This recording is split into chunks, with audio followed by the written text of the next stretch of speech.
Chapter 1. The Old Seaman.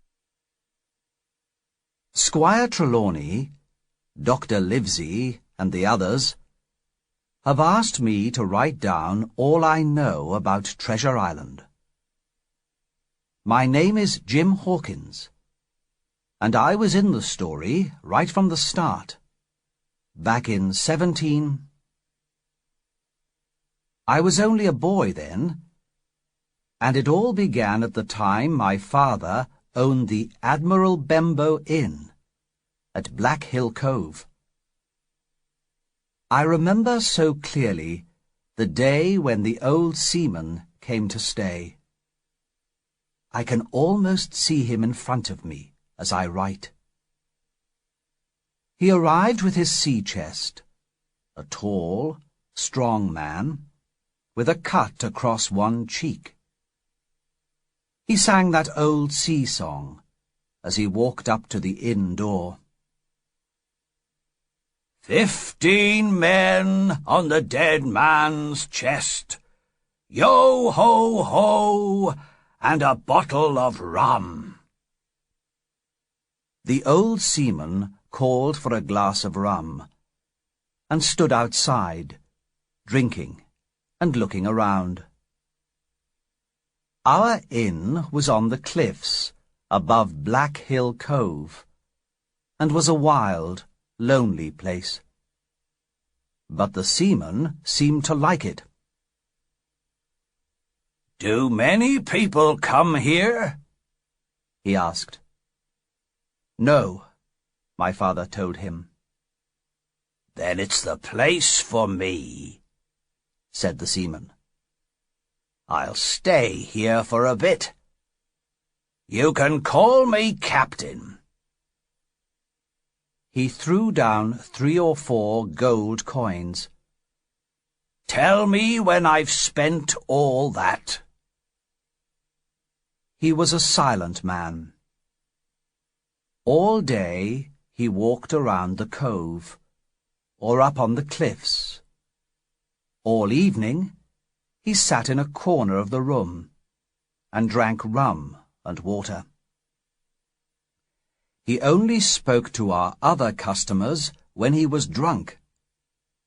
Then he told them terrible stories of his wild and criminal life at sea. Our customers were mostly quiet, farming people. The captain frightened them, and they soon learned to leave him alone. Every day he asked if any seaman had gone along the road.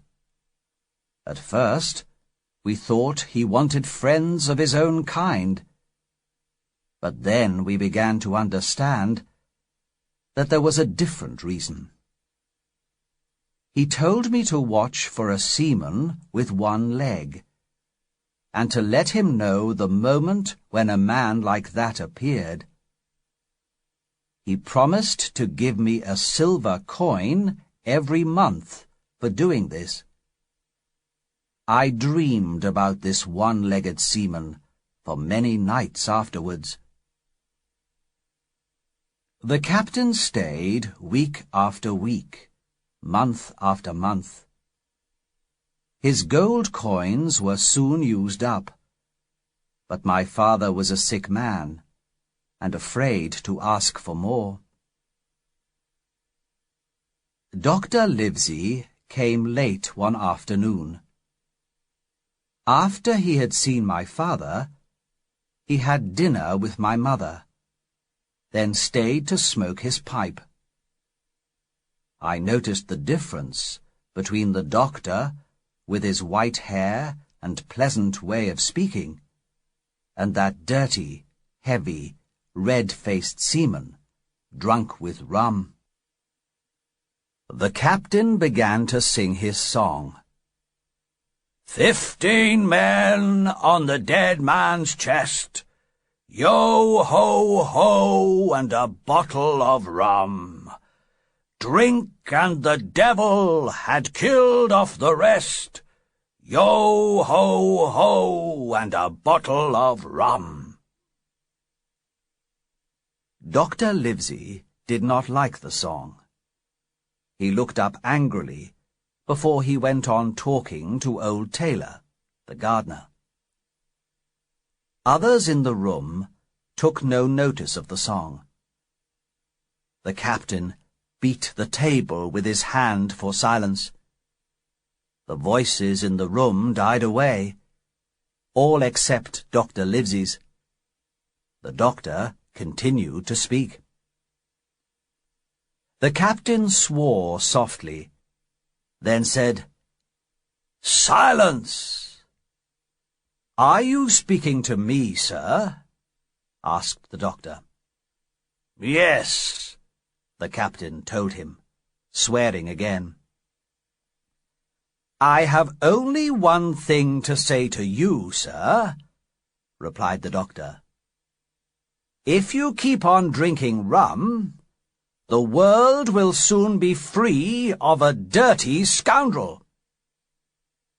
The captain jumped to his feet with a knife in his hand, but the doctor never moved. He spoke to the captain in a calm and clear voice, so that others in the room could hear. "If you don't put that knife away, I promise you shall die a criminal's death under the law." Then followed a battle of looks between them. But the captain soon put away his weapon and sat down like a beaten dog. Soon after, Dr. Livesey rode away on his horse. The captain was silent for the rest of the evening, and for many evenings afterwards. Chapter 2. Black Dog. One January morning, the captain got up early and walked down to the beach. It was a cold winter's day, with the sun still low in the sky. My mother was upstairs with my father, who was now very ill. That year the winter was long and hard, and we knew my father would not see another spring. I was getting the table ready for the captain's breakfast. Suddenly, the door of the inn opened, and a man stepped inside. I had never seen him before. He wore a sailor's short sword by his side, and I noticed he had only 3 fingers on his left hand. I asked him what he wanted, and he said, "I'll take a glass of rum." But before I could fetch it, he told me to come near him. "Is this table for my old friend Bill?"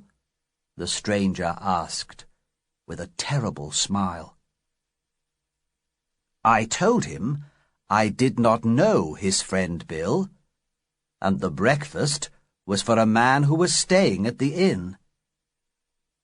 "We call him the captain," I said. "Does he have a sword cut on his face?" he asked. "Yes," I said. "That's Bill," said the stranger. "Is he here?"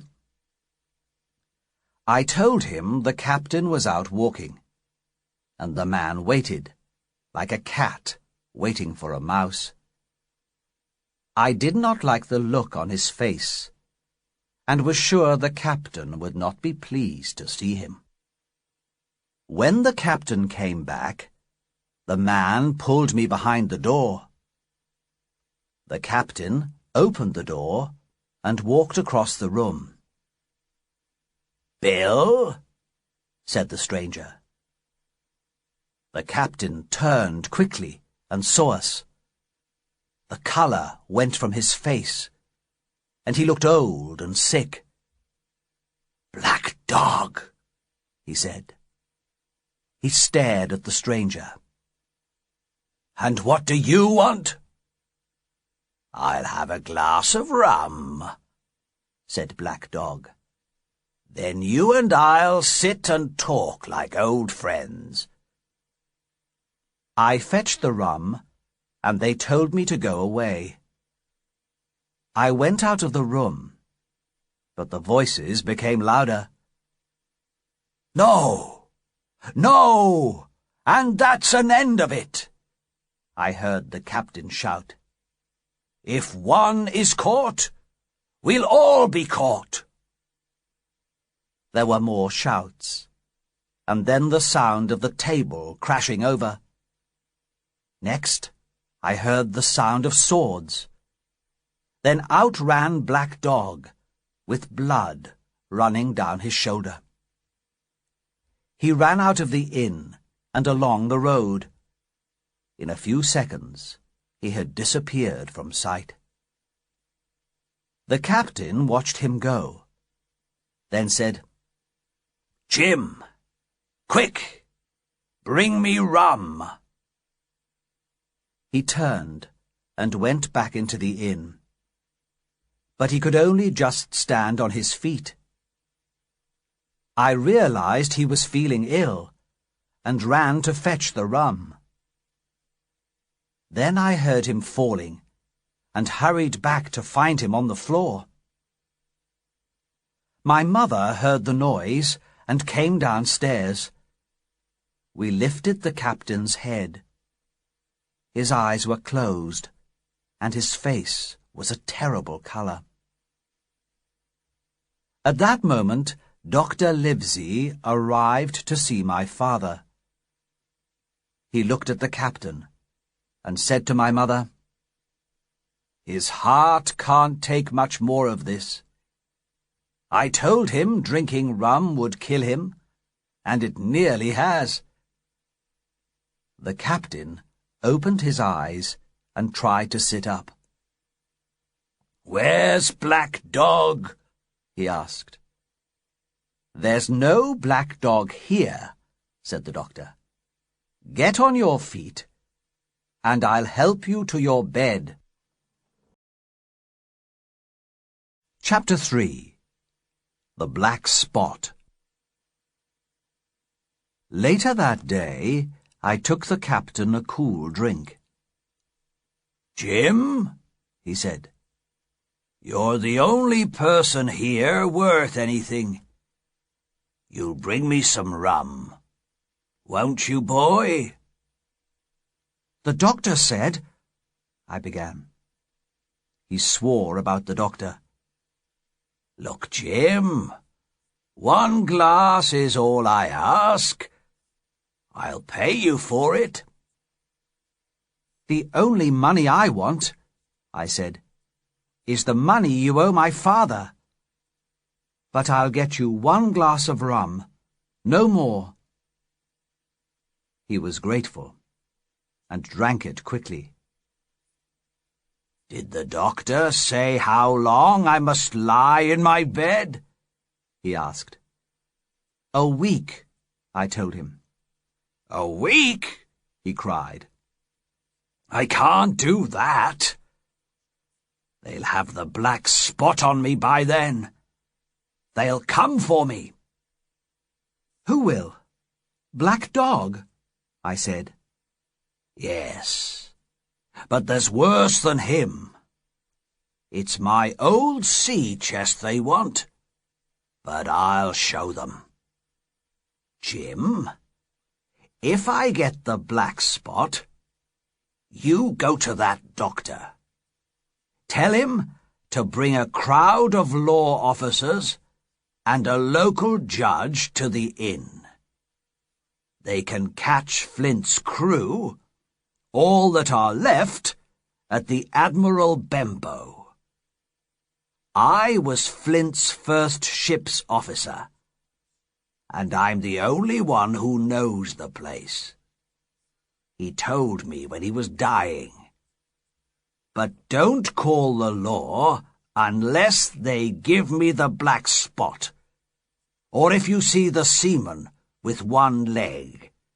He's worse than any of them." "But what is the black spot, Captain?" I asked. "That's a message, boy. I'll tell you if they give me that. Keep your eyes open, Jim, and I'll give you half of everything I have." He talked for a little longer, then fell into a heavy sleep, and I left him. That night, my father died. This put all other thoughts to one side, and I had no time to worry about the captain. The next morning, the captain came downstairs. He didn't eat much food, but he drank more rum than usual. He helped himself, and we were too busy to stop him. There were visits from neighbours, and my father's burial to arrange. The day after the burial was cold and foggy. At about 3 o'clock in the afternoon, I was standing at the door of the inn when I saw a blind man coming along the road. He was feeling his way with a stick. "Will any kind friend tell a poor blind man where he is?" he said. "You're at the Admiral Benbow Inn, Black Hill Cove, my good man," I said.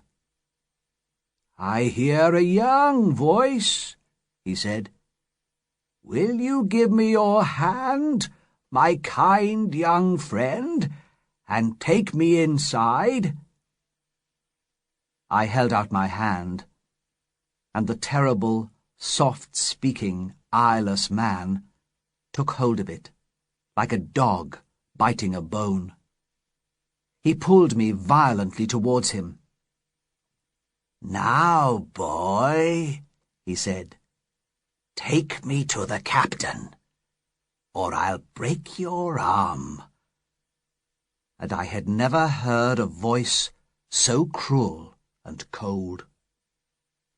I was so frightened by the blind man's violence that I obeyed him without question, and took him into the room where the sick captain was sitting.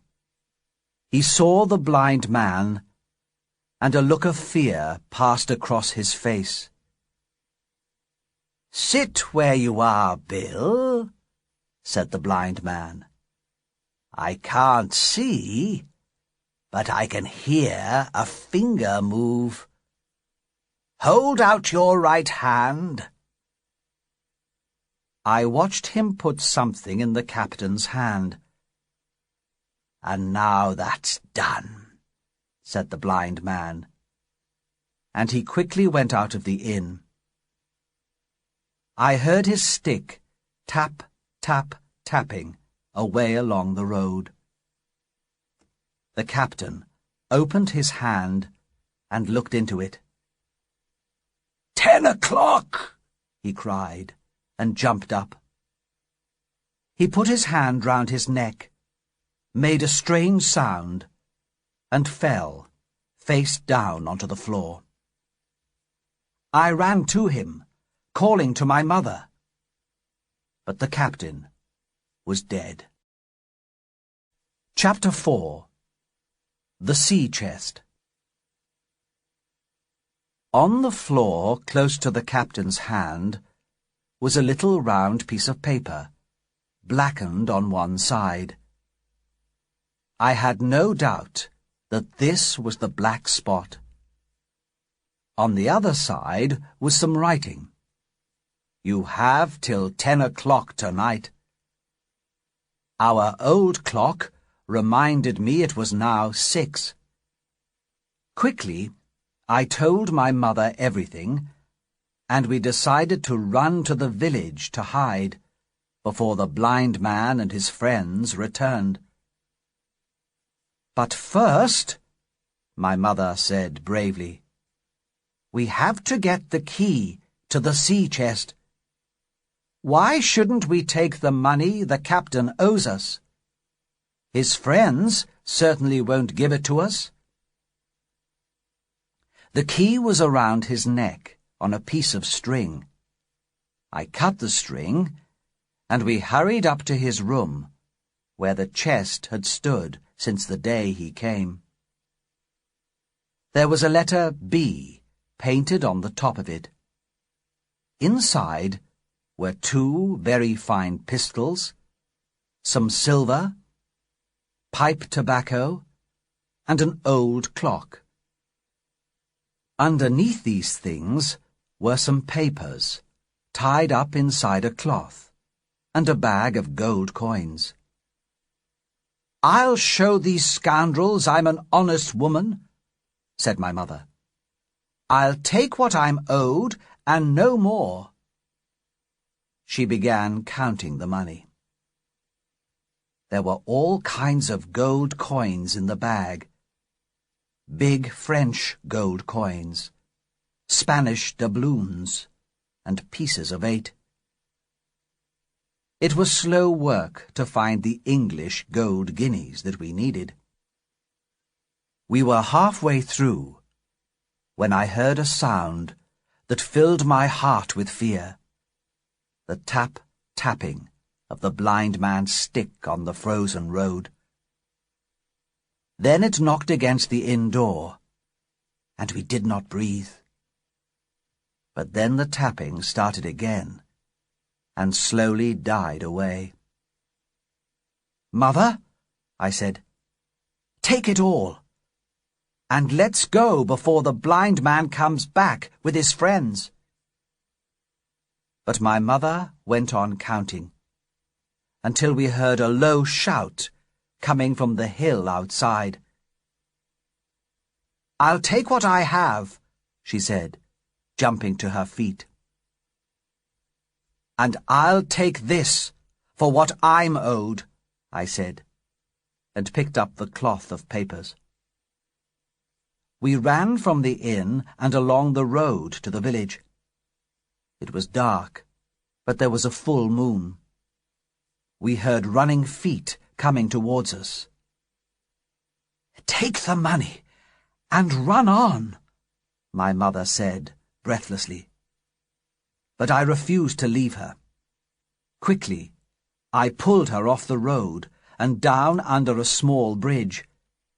There we hid, trembling. Not a moment too soon. 7 or 8 men were running past us.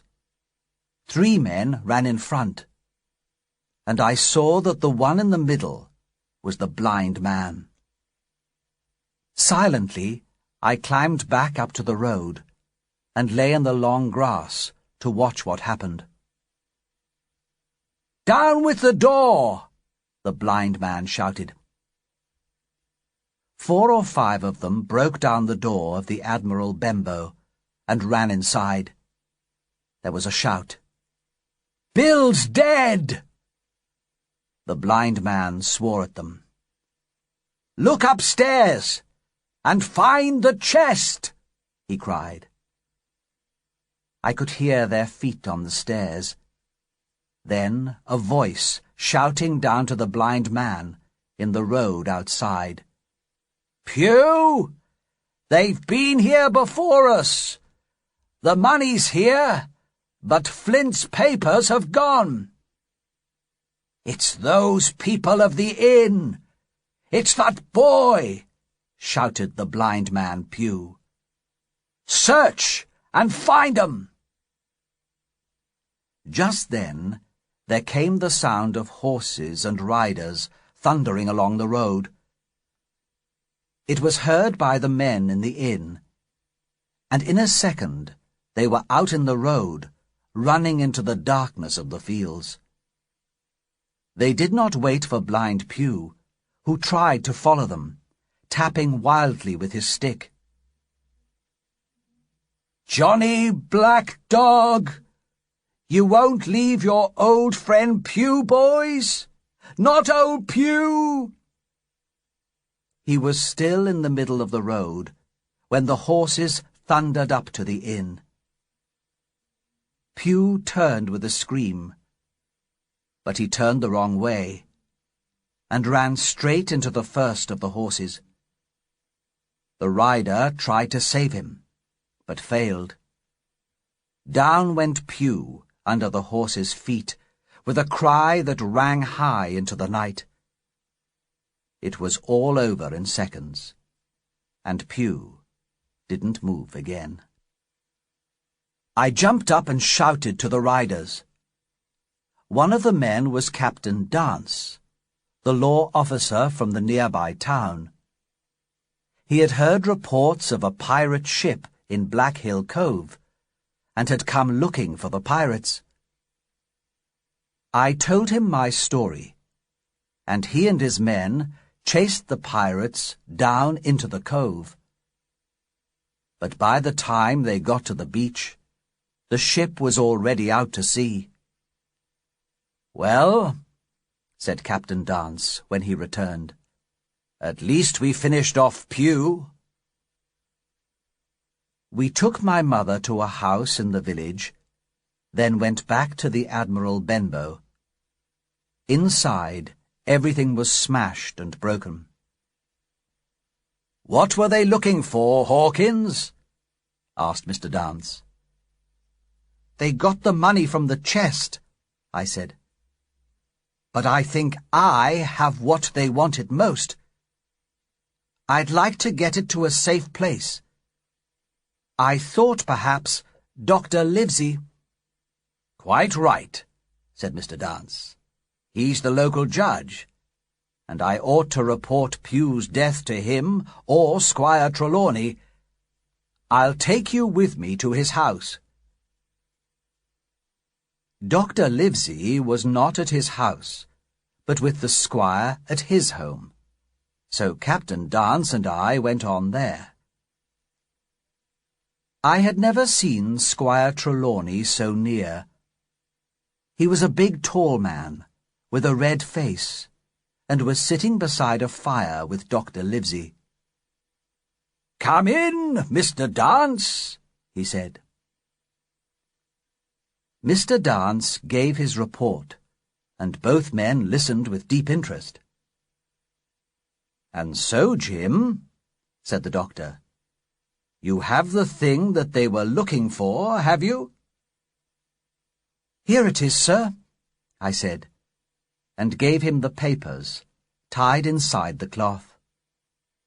The doctor looked at them, and put them quietly in the pocket of his coat. After that, Mr. Dance went away, and I was given some food. "And now, Squire," said the doctor, "you have heard of this Flint, I suppose?" "Heard of him?" cried the squire. "He was the worst pirate that ever sailed. The Spanish used to tremble just to hear his name." "Well, I've heard of him myself," said Dr. Livesey. "But the question is, did he have money?" "Money?" said the squire. "Of course Flint had money. Those scoundrels were after it." "Well then, suppose I have here in my pocket a paper that shows where Flint hid his treasure," said the doctor. "Would the treasure be worth looking for?" "Worth looking for?" cried the squire, with great enthusiasm. "I'll tell you what it's worth. I'll prepare a ship at Bristol, take you and Hawkins with me, and have that treasure if I have to search for a year." We opened the cloth and found two things, a book and a paper. The book gave a list of all the money Flint had stolen from different ships during 20 years at sea. The doctor opened the paper and found a map of an island. There was a hill in the centre, marked Spyglass, and several names that had been added later. There were 3 big black crosses, 2 in the north of the island, and 1 in the southwest. Beside the last cross were the words, "Most of the treasure here." On the back of the paper, the same person had written, "Tall tree, spyglass shoulder to the north of north-northeast. Skeleton Island, east-southeast, and by east." The Squire and Dr. Livesey were delighted. "Tomorrow I start for Bristol," said Squire Trelawney. "In 3 weeks we will have the best ship, sir, and the finest crew in England. Hawkins can come as cabin boy. You, Livesey, are the ship's doctor. I am Admiral. We'll take 3 of my men, Redruth, Joyce, and Hunter." "Trelawney," said the doctor, "I'll go with you. So I am sure will Hawkins. There's only one man I'm afraid of." "And who's that?" cried the squire. "Name the scoundrel." "You," said the doctor, "because you cannot keep silent. We aren't the only men who know of this paper. Those who broke into the inn tonight want to find the same treasure. We must none of us go alone until we get to sea. You'll take Joyce and Hunter to Bristol. Meanwhile, Jim and I will stay together. And not one of us must say a word about what we have found." "Livesey," replied the squire, "you're always right. I'll be as silent as a dead man."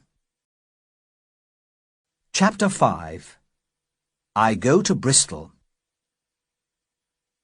Dr. Livesey went to London to find another doctor to look after his patients while he was away. I waited at his home with Tom Redruth. Weeks passed, and I spent many hours studying Flint's map and dreaming of treasure. Then a letter arrived, addressed to Dr. Livesey, or Jim Hawkins, if the doctor is away. "Old Anchor Inn, Bristol. 1st March, 17. Dear Livesey, I do not know whether you are at home or in London, so I am sending copies of this letter to both places. The ship is bought and ready for sea. You never saw a better ship, and with the name Hispaniola. I got her through my old friend, Blandley, who, with everyone in Bristol, worked hard to find me a suitable ship when they heard the reason for our voyage. Treasure, I mean." "Dr. Livesey won't like that," I said to Tom Redruth. "The squire's been talking." I read on. "I wanted a crew of 20 men, as we may meet pirates or enemy ships, but I had the greatest difficulty finding 6. Then good fortune brought me the very man that I needed. I met the man quite by accident, and we began a conversation. I learned he was an old seaman who kept an inn, and he knew all the seamen in Bristol. The poor man had lost his health on shore, and wanted to get work as a cook, and go to sea again. I felt sorry for him and employed him immediately to be the ship's cook. Long John Silver, he is called, and he has lost a leg fighting for his country. Well, sir, I thought I had only found a cook, but it was a crew I had discovered. Between Silver and myself, we got together a crew of the toughest seamen you can imagine. I am in wonderful health, but I shall not enjoy a moment until my ship goes to sea. So come quickly, Livesey, do not lose an hour, and let young Hawkins go at once to say goodbye to his mother, and then come quickly to Bristol with Redruth. John Trelawney. P.S. Blandley found us an excellent man to be captain, and Silver found a man called Arrow to be first officer. Next day, I went to the Admiral Benbow and said goodbye to my mother. I was sad to leave. But when Redruth and I began our journey to Bristol, my thoughts turned to the voyage and the search for treasure. Mr. Trelawney was waiting for us at an inn near the sea. "Here you are!" he cried when we arrived. "The doctor came from London last night, so now the ship's company is complete. We sail tomorrow."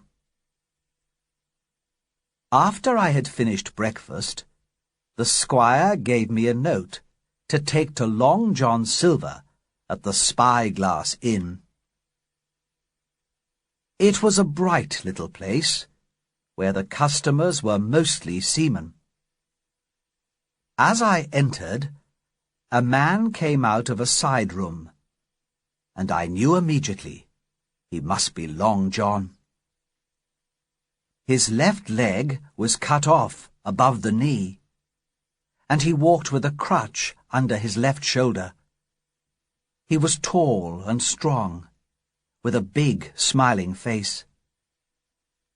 Now, when I read about Long John in Squire Trelawney's letter, I had been afraid he might be the one-legged seaman that Old Bill had talked about. But one look at the man in front of me was enough. I knew Old Bill, and Black Dog, and the blind man Pew. I thought I knew what a pirate looked like, a very different person from this clean and smiling man. "Mr. Silver, sir?" I asked, holding out the note. "Yes, my boy," he said. "That's my name. And who are you?" And then he saw the squire's letter, and looked surprised. "Oh," he said loudly, "I see you're our new cabin boy. I'm pleased to meet you."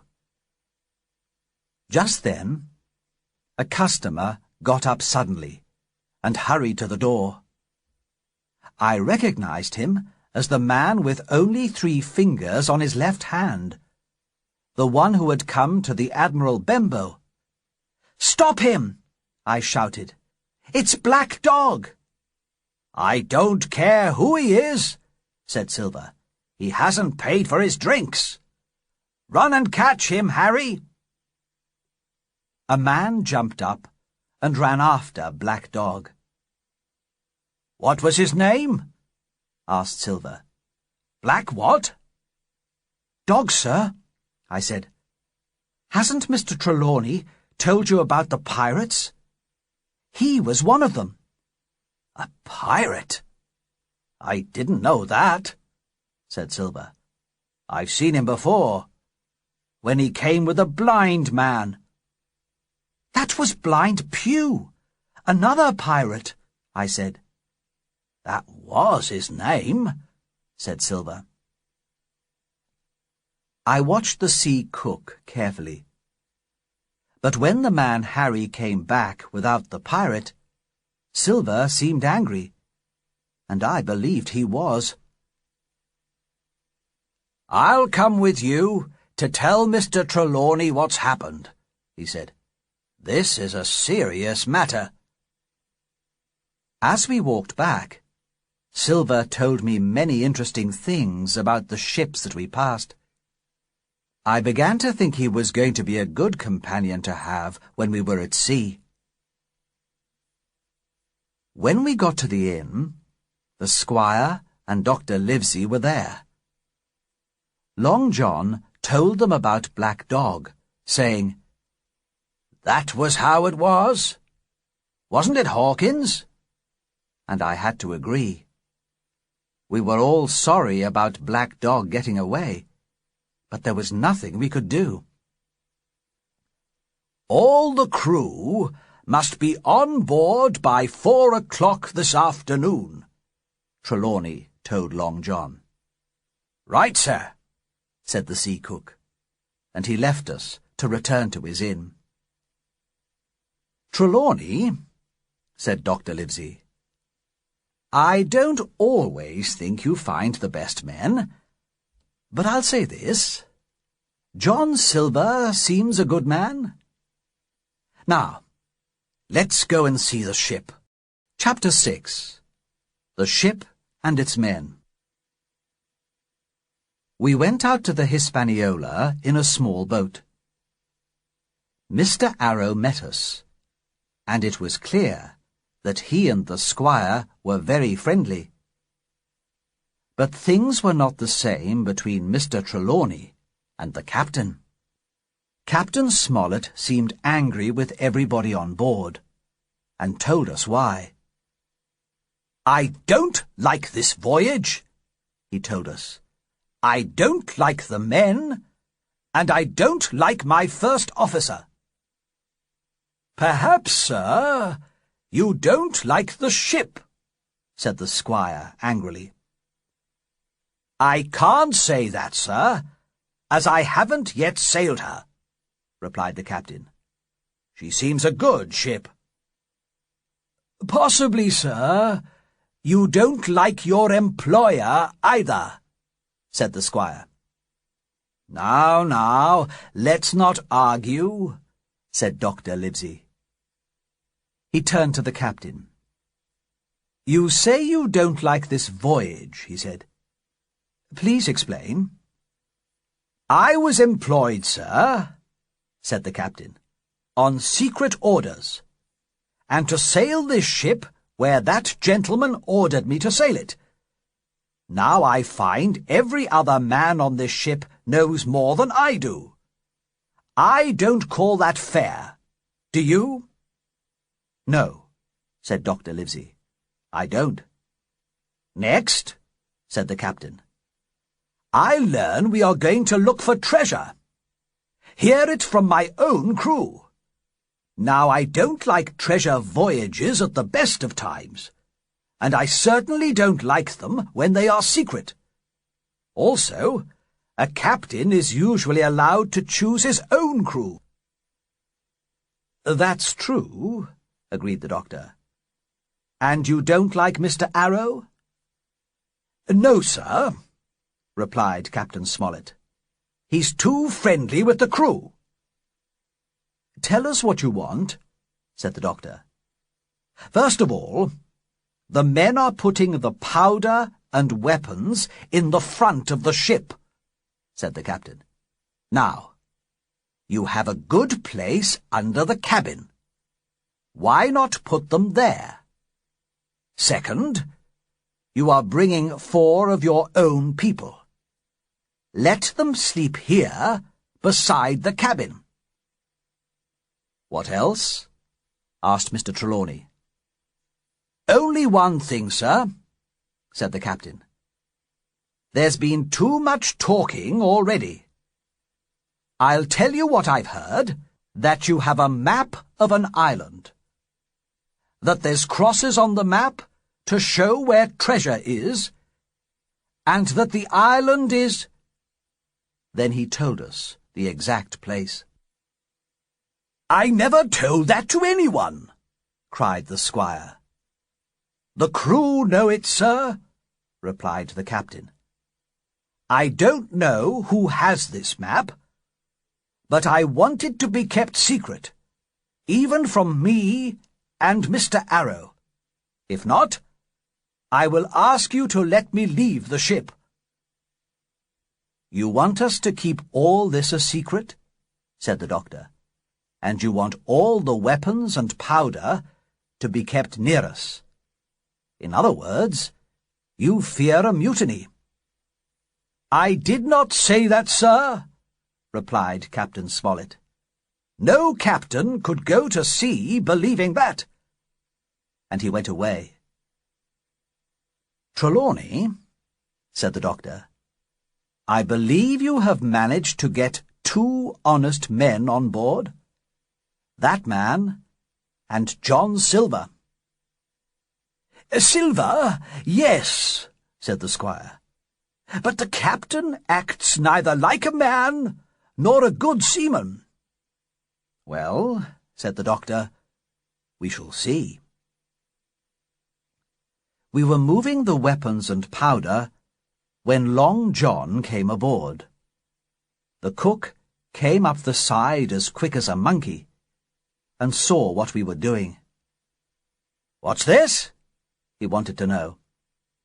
"My orders," said the captain coldly. "You may go below, my man. The crew will want supper."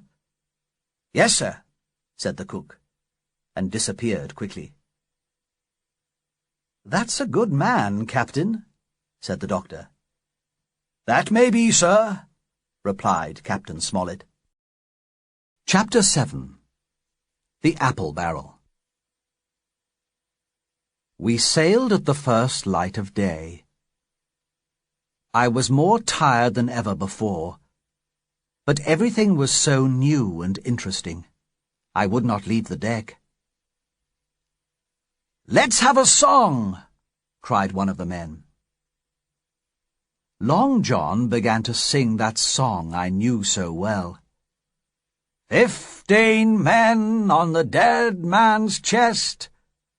And the whole crew joined with him. Yo ho ho and a bottle of rum. Even at that exciting moment, I remembered the old Admiral Benbow, and I seemed to hear the voice of old Bill, the seaman, singing with them. But soon the sails began to fill with wind, and the land and other ships moved past on each side.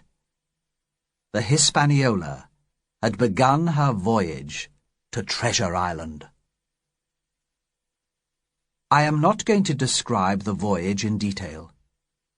The ship was indeed a good ship. The crew were good seamen, and the captain knew his business well. But Mr. Arrow was even worse than the captain had feared. The men did as they pleased with him, and after a day or two at sea, he began to drink too much. Where he got the drink was a mystery, and if we asked him, he would only laugh. Then one wild, dark night, with a rough sea, he disappeared, and was seen no more. "Fallen overboard," said the captain. "Gentlemen, we'll do better without him." But we were without a first officer. Mr. Trelawney had been to sea before, and knew enough to be useful, and one of the men, Israel Hands, was a careful and experienced seaman who was able to help with almost anything. He was a great friend of Long John Silver. All the crew liked and even obeyed Silver, and he was always pleased to see me in the kitchen, which he kept as clean as a new pin. He kept his parrot in a cage in the corner. I call him Captain Flint, he told me, after the famous pirate. And the parrot used to scream, "Pieces of 8! Pieces of 8! Pieces of 8!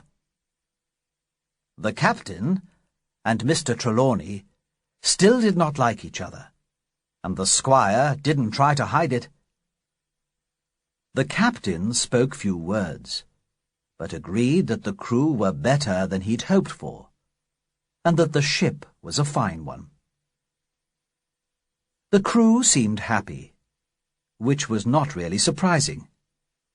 No ship's company was ever so well looked after, with plenty to eat and drink, and a barrel of apples open for any man to take one. And it was the apple barrel that saved our lives. It was the day before we expected to see Treasure Island. The sun had gone down. All my work was done, and I thought I should like an apple. The barrel was nearly empty, and I had to climb right inside to get my apple. As I sat there in the dark, the ship moving gently in the water, I almost fell asleep. Suddenly, the barrel shook, as a heavy man sat down and rested his shoulders against it. The man began to speak, and it was Silver's voice. Before I had heard a dozen words, I was trembling with fear. I understood from those words that the lives of all honest men on the ship depended on me alone. "Flint was captain, not me," said Silver. "In the same battle that I lost my leg, old Pew lost his sight. But I got 2,000 when I sailed with Flint, and it's all safe in the bank at home." "But what if you don't live to get home again?" asked another doubtful voice. I recognized the voice of the youngest seaman aboard. "Pirates live rough," agreed Silver. "They live dangerously, and some get caught and die by the law. But they eat and drink the best, and when the voyage is done, it's hundreds of pounds instead of hundreds of pence in their pockets. Once I'm back from this trip, I live like a gentleman. But I began life like you, a clever young seaman, without a penny in my pocket." "I didn't like this job until this talk with you, John," said the young seaman. "But I'm with you now." They shook hands so hard that the barrel shook as well, with me inside it. By this time, I understood that Silver had just turned an honest seaman into a pirate. Perhaps every man in the crew was now a pirate. Silver gave a quiet call, and a third man came and sat down with them. "Dick's with us," said Silver. "I knew Dick was all right," replied the voice of Israel Hands. "But how long are we going to wait? I've had enough of Captain Smollett." "Until the last moment," cried Silver. "Captain Smollett's a first-class seaman, and the squire and doctor have the map. Let them find the treasure and bring it aboard. Then we'll see. I'd rather have Captain Smollett sail us halfway home before I moved. But I know the rest of the men won't wait that long. So I'll finish with the captain and the others at the island." "But what do we do with them?" asked Dick. "They must die," said Silver.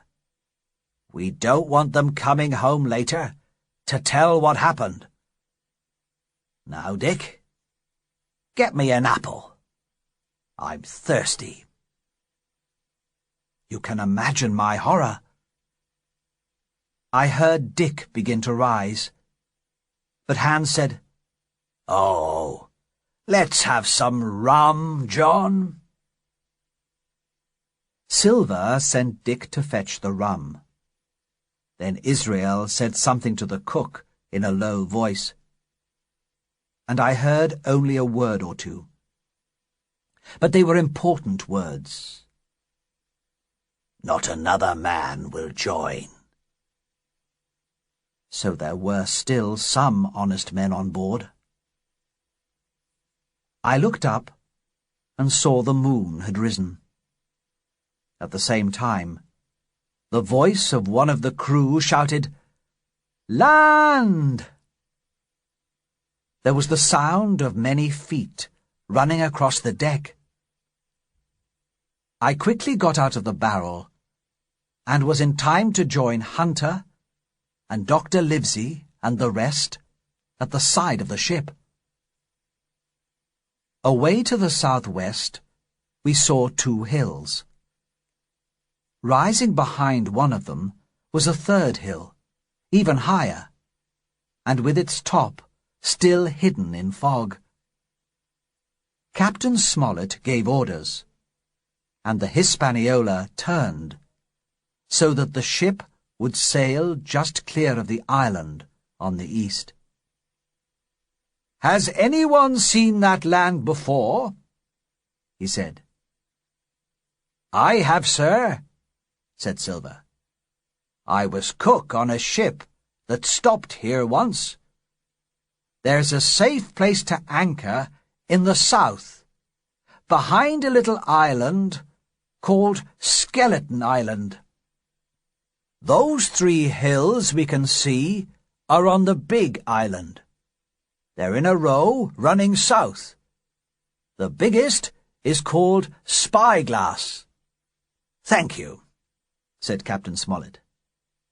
"Later on, I'll ask you to give us some help. You may go now." Dr. Livesey called me, meaning to ask me to fetch his pipe, but I spoke quickly. "Doctor, get the captain and Squire down to the cabin. I have some terrible news."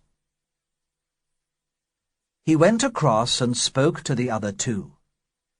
Then the 3 of them went below.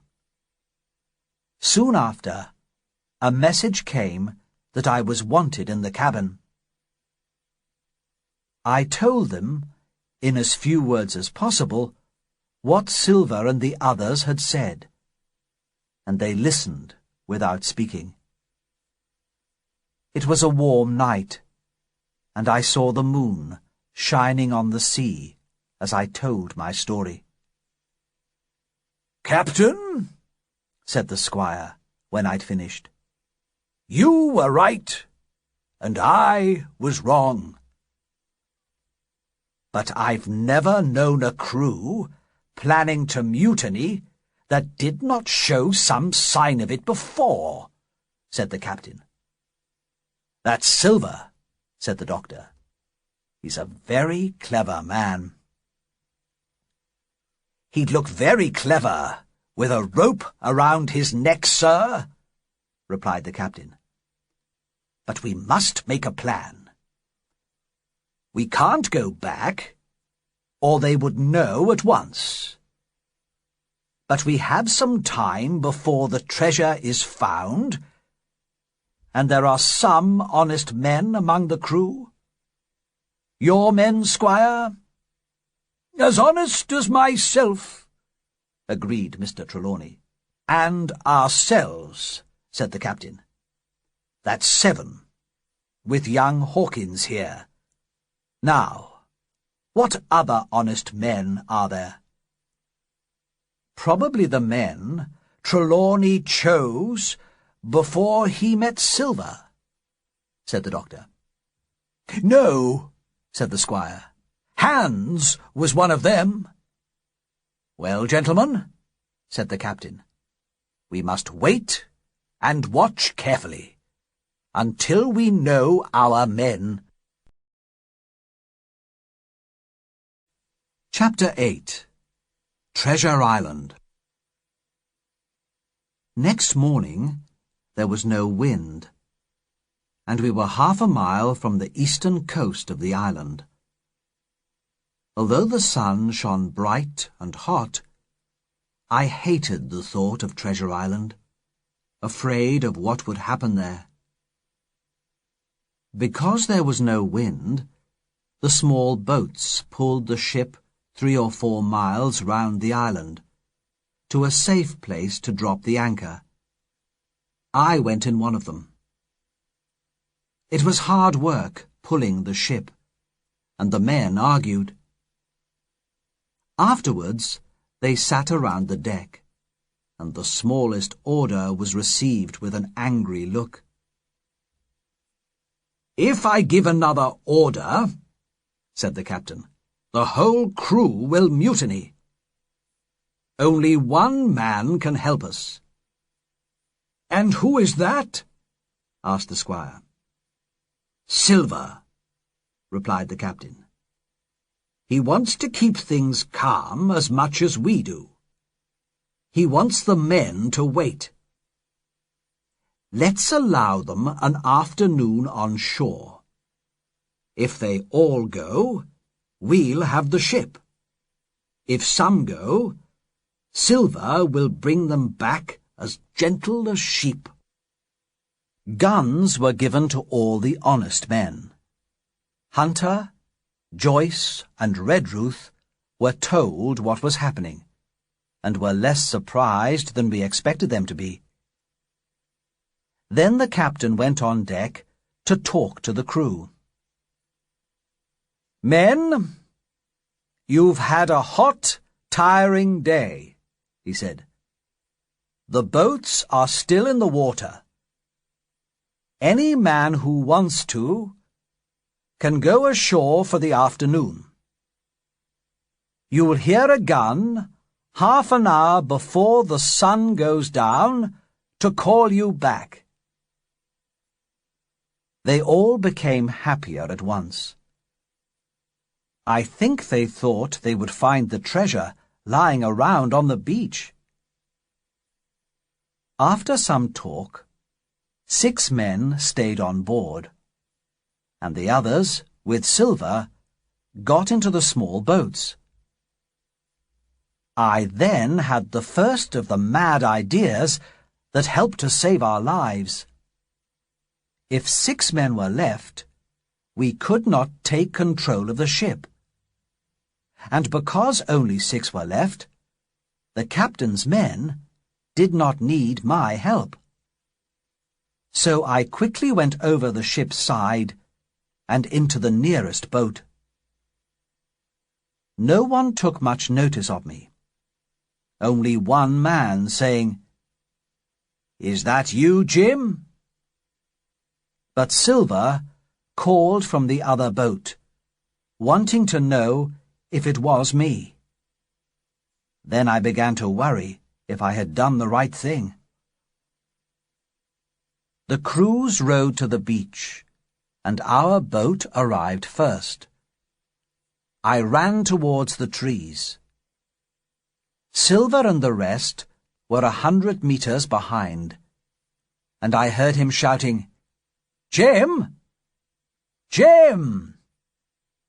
But I took no notice, pushing through trees and bushes, and ran until I could run no longer.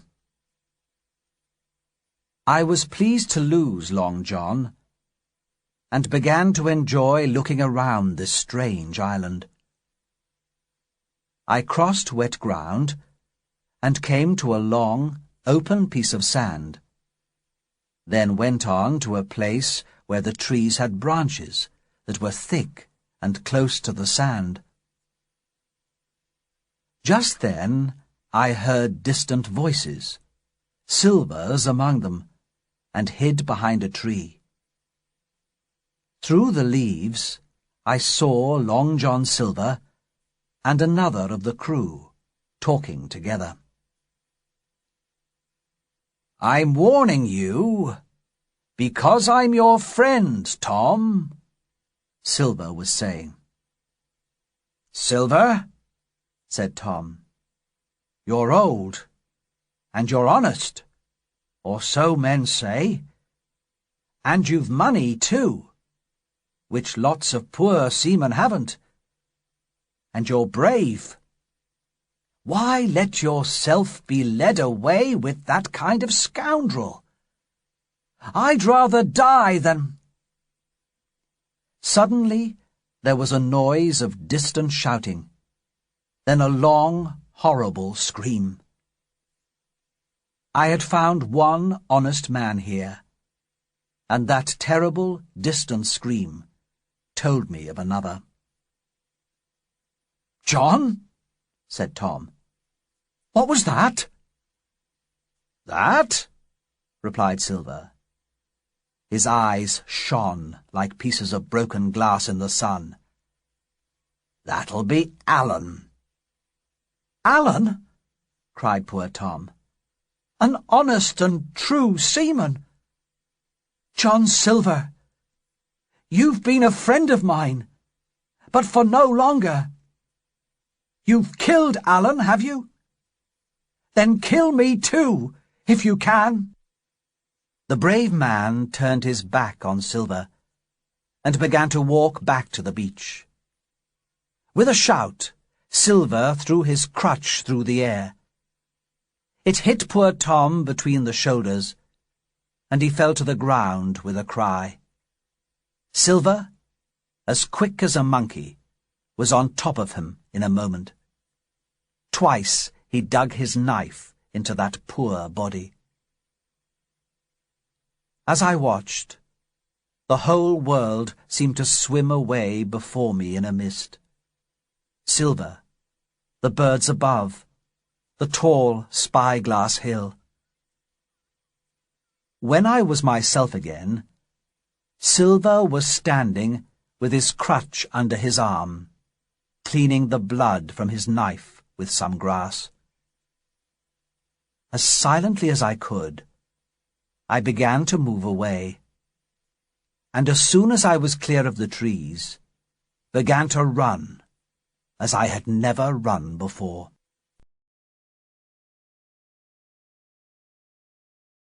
Chapter 9. The Man of the Island. But almost immediately I ran into a new danger. As I ran, I heard some small stones falling from the side of a steep hill. I stopped to look round, and saw a figure jump quickly behind a tree. Frightened, I turned back towards the boats. But the figure appeared again, and moved with the speed of an animal. But it was a man. I knew that now. I remembered I had a pistol if I needed it, and turned back towards this man of the island. He was hiding behind another tree, but stepped out to meet me. "Who are you?" I asked, staring at him. "Ben Gunn," he answered, and his voice sounded rough and strange. His skin was burnt nearly black by the sun, and his clothes were made from pieces of a ship's sail. "Poor Ben Gunn," he went on, "alone for 3 years. "Were you shipwrecked?" I asked. "No, my friend," he said. "Marooned." I had heard the word before, and knew it meant a cruel punishment, often used by pirates, leaving a man alone on some distant, empty island.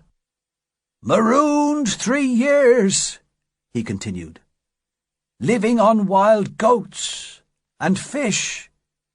But I'm desperate for real English food. You don't have a piece of cheese, do you? Many nights I dreamed of cheese. If I can get on board ship again, I said, you can have as much cheese as you want. Who's going to prevent you? He said.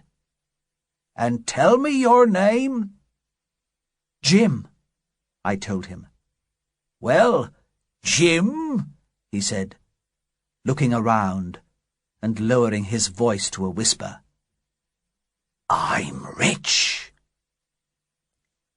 I was now sure the poor man was crazy, but he repeated his words. Rich, I say. Now, Jim, that isn't Flint's ship, is it? I began to think that I had found a friend, and I answered him at once. It's not Flint's ship. Flint is dead. But there are some of Flint's men aboard, and that's bad news for us. A man with one leg? He asked, fear in his voice. Silver? I asked. Yes, Silver, he said. That was his name. He's the cook, and their leader, too. And I told him the whole story of our voyage, and the danger we were now in. You're in trouble, Jim, he said, when I'd finished. Well, Ben Gunn will help you. Will your squire be generous if I do you think? I don't want him to give me a job, but will he give me £1,000 out of money that's really mine? I'm sure he will, I said. And take me home on your ship? If we can escape from the others, I told him, we'll need your help to get the ship home. He seemed happy with this. I was in Flint's ship when he and 6 seamen hid the treasure, he said. They were on shore nearly a week. Then Flint came back alone. Not a man on board could guess how he had killed the others. Then I was in another ship 3 years ago, and we saw this island. Boys, I said, let's go ashore and find Flint's treasure. 12 days we searched, and the men got angrier with me every day. Then they went back to the ship. Ben Gunn, they said, you can stay here and find Flint's money. Here's a gun, a spade, and an axe. Well, Jim, I've been here for 3 years, and no real food from that day to this. But I found things to do. Oh, yes. Here he closed one eye and smiled at me. Now, go to your squire and tell him Ben Gunn is a good man. I will, I said. But how will I get on board? There's my boat that I made with my 2 hands, he said. I keep her under the white rock. We might try that after dark. Although there was another hour before the sun went down, we suddenly heard the sound of the ship's gun. They've begun to fight, I cried. Follow me. Chapter 10. Inside the Stockade. We followed the noise of the fighting and came to a hill. There stood a strong wooden house, big enough for 40 people, and with holes for guns on every side. All around the house was a wide open piece of land, and around that was a fence, 2 meters high, with no doors or openings, and too strong to pull down easily. As soon as Ben Gunn saw the English flag flying over the house, he said, "There are your friends." "More likely to be the pirates," I answered. "Silver would put up the pirates' flag, the Jolly Roger," said Ben. "No, there's been a fight, and your friends have won. They're inside the stockade that Flint made years ago." "Then I must hurry and join them," I said. He wouldn't come with me. "I won't come until you've seen your gentleman and got his promise. You know where to find me, Jim. And if the pirates sleep on shore tonight, one of them might have an unpleasant surprise." The ship's gun boomed, and the shot fell only 100 meters away. Ben Gunn and I each ran our different ways.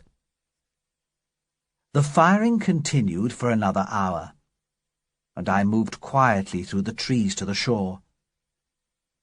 There I saw the Hispaniola in the bay, but the Jolly Roger was flying over her. On the beach, the pirates were breaking up the captain's little boat with axes. When the ship's gun stopped firing, I went back to the stockade. "Doctor!" I shouted. "Squire! Captain! Hello, Hunter! Is that you?"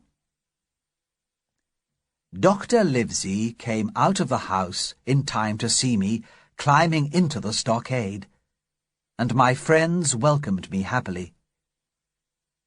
They gave me supper, although they were worried because there was little food left. As I ate, Dr. Livesey told me their story. "We heard you had gone ashore on one of the boats, Jim," he said. "We never doubted your honesty, but we were afraid you wouldn't be safe. Hunter and I came ashore to see what was happening, and found the stockade. It seemed a good place to defend ourselves against Silver and his men, because we were sure they would kill us when they returned to the ship. Here, all we needed was enough food and people to watch for enemies. You see, we know that if the Hispaniola does not return to Bristol by the end of August, a rescue ship will be sent to look for us. So we made a plan to get ourselves off the ship," Dr. Livesey went on. "Hunter, Redruth, and Joyce helped us. Hunter brought the captain's little boat round under the cabin window, and Joyce and I put guns and food and my medicine chest in it. Redruth took 4 guns and went on deck with Trelawney and the captain. They were able to surprise Israel Hands and the other men, and they managed to persuade one man, Abraham Gray, to join us again." "So you left 5 pirates on the ship?" I said. "Yes," said Dr. Livesey, "and we dropped the rest of the weapons over the side into the sea before leaving the ship. but we forgot the ship's gun. We were halfway to the island when the pirates fired it at us. I heard it, I told him. Trelawney tried to shoot Hans, but killed another man instead, said Dr. Livesey. The pirates on the island heard the gun and ran out of the trees towards their boats.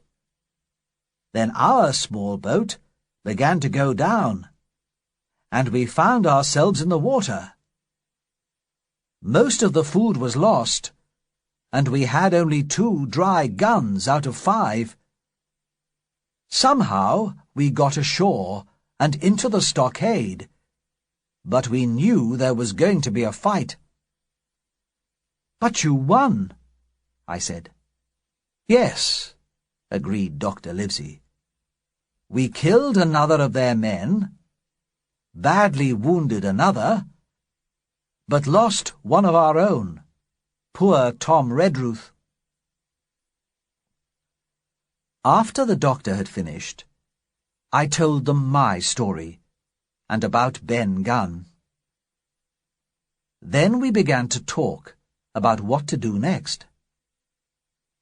Our best plan was to kill the pirates one by one until the rest ran off or sailed away in the ship. I was very tired and fell asleep as the 3 men talked.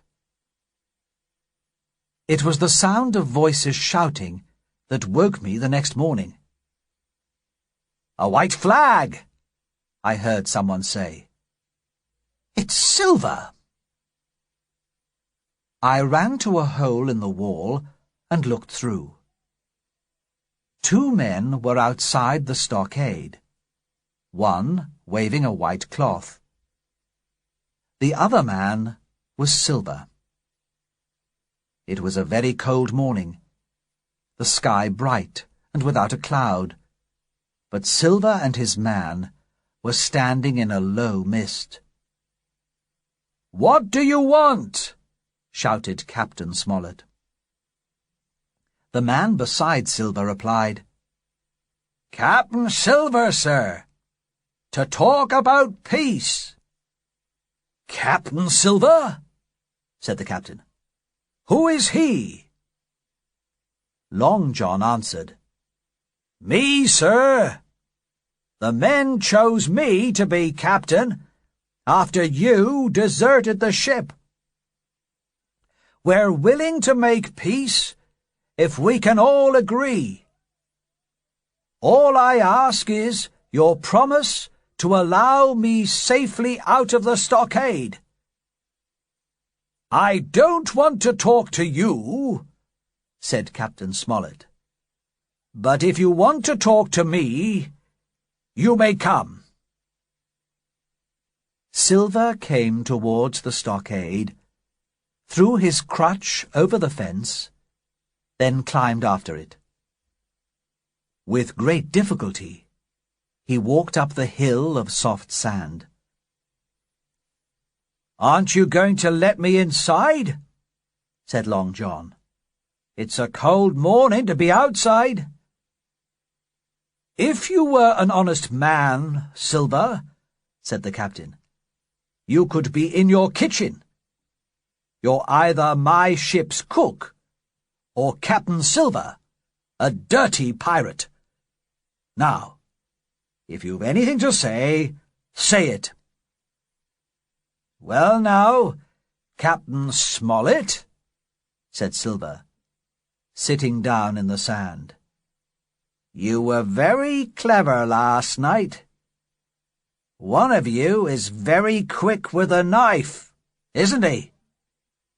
Some of my men were frightened, and perhaps I was too. Perhaps that's why I'm here now. But you won't do it again, by thunder! We'll drink less rum and watch more carefully.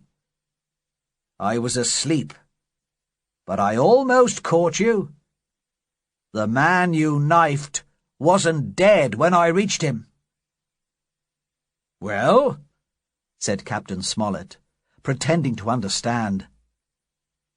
But I guessed what Silver was talking about.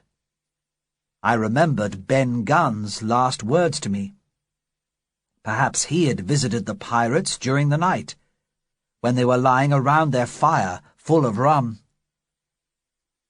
"We want that treasure, and we'll have it," said Silver. "Now, you have a map. Give it to us, and stop killing poor seamen when they're asleep, and we'll let you choose what to do. Either come aboard ship with us when we have the treasure, and we'll take you to a safe place, or stay here on the island." "Is that all?" asked Captain Smollett. "It's my last word, by thunder," said Silver. "Refuse, and you'll all die." "Now you'll hear me," said the captain.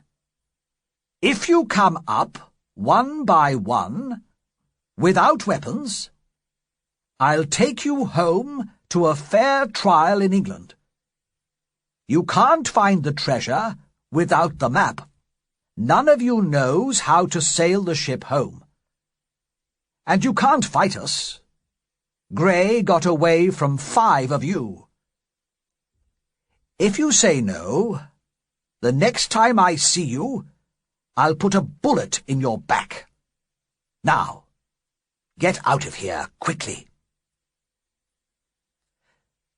Silver's eyes were filled with anger. "Somebody help me up!" he shouted. But none of us moved. Swearing angrily, he pulled himself across the sand to the fence. There, he was able to lift himself onto his crutch again, and then climb out of the stockade. "Before the hour is over," shouted Silver, "I'll break your old house like a rum bottle, and those that die will be the lucky ones." As soon as Silver disappeared, we got ready for a battle, placing ourselves around the sides of the stockade. The captain went round to check our places and our guns, and to see that everything was ready. A minute later, Joyce fired his pistol, and the battle had begun. Shots came from every side of the stockade, hitting the wooden house, but the bullets did not get through the thick walls. Then there was silence, and the smoke slowly cleared away. Suddenly, guns were fired again, and a group of pirates ran from the woods and onto the stockade. They climbed over the fence like monkeys, while the squire and Grey fired at them. In a few seconds, 2 fell dead, 1 was running back into the trees, and 4 were inside the stockade. "Fight them in the open!" cried the captain. I took a sword and ran out into the sun. More pirates were starting to climb into the stockade. One man, wearing a red cap and with a knife in his mouth, was already on top of the fence. But in that moment, the fight was over, and we had won. Grey cut down one man with his sword. Another was shot as he fired into the house, and now lay wounded with his smoking pistol in his hand. The doctor had cut down a third. The men on the fence had disappeared back into the trees, and of the 4 who had climbed into the stockade, only 1 was not wounded, and he was climbing out again with the fear of death in him. Chapter 11. Sea Adventure. The doctor, Grey, and I ran back into the house. We saw Hunter lying still after a knock on the head. Joyce lay dead, shot through the head, and the squire was half carrying the wounded captain. The pirates did not return, and we had time to take care of the wounded. Out of the 8 men who fell in the fight, only 3 still breathed. 1 pirate, Hunter, and Captain Smollett. And of these, the first 2 were nearly dead. The pirate died first, then Hunter, only a few hours later. The captain's wounds were bad, but not dangerous. The doctor told him he must not walk or move his arm, and to speak only when it was necessary. After dinner, the squire and the doctor sat by the captain's side and talked. Then, a little past noon, the doctor took his hat, his pistols, and a sword, put the map in his pocket, and walked off quickly through the trees. I guessed he was going to see Ben Gunn, and thought the doctor was lucky to be walking in the cool shadows of the wood. The house was hot and smelt of blood, and there were dead bodies lying all around.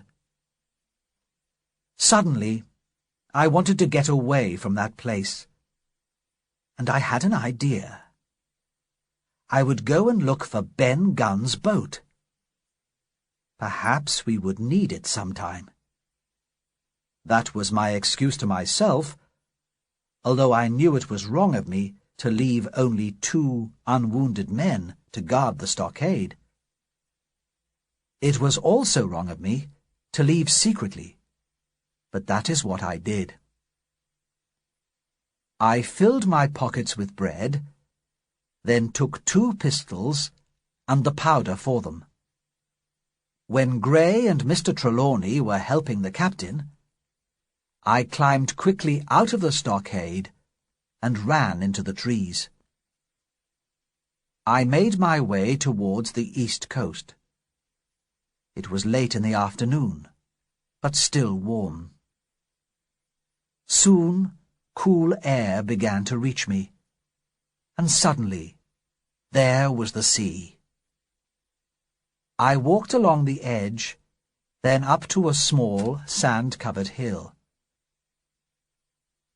Ben Gunn had told me his boat was hidden near the White Rock, and I found that rock farther along the beach. The little boat was hidden in the grass, a small, rough thing, made of wood and goatskins. I knew I should go back to the stockade now, but an idea came to me, and I sat down to wait for darkness. As the last of the day disappeared, there were 2 lights in the blackness. One came from a great fire on the shore, where the pirates sat singing and drinking. The other came from the Hispaniola, out at sea.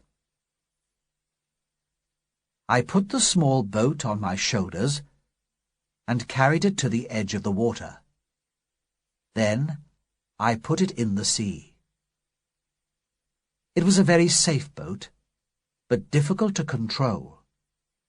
It turned every way, except the one I wanted to go.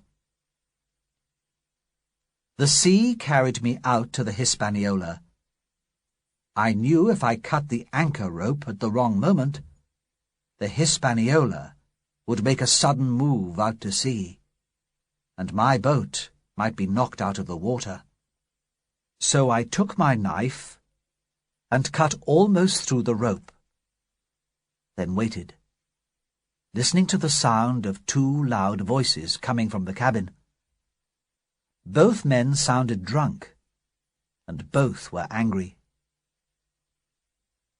At last the wind turned the ship towards me, and now I cut all the way through the rope.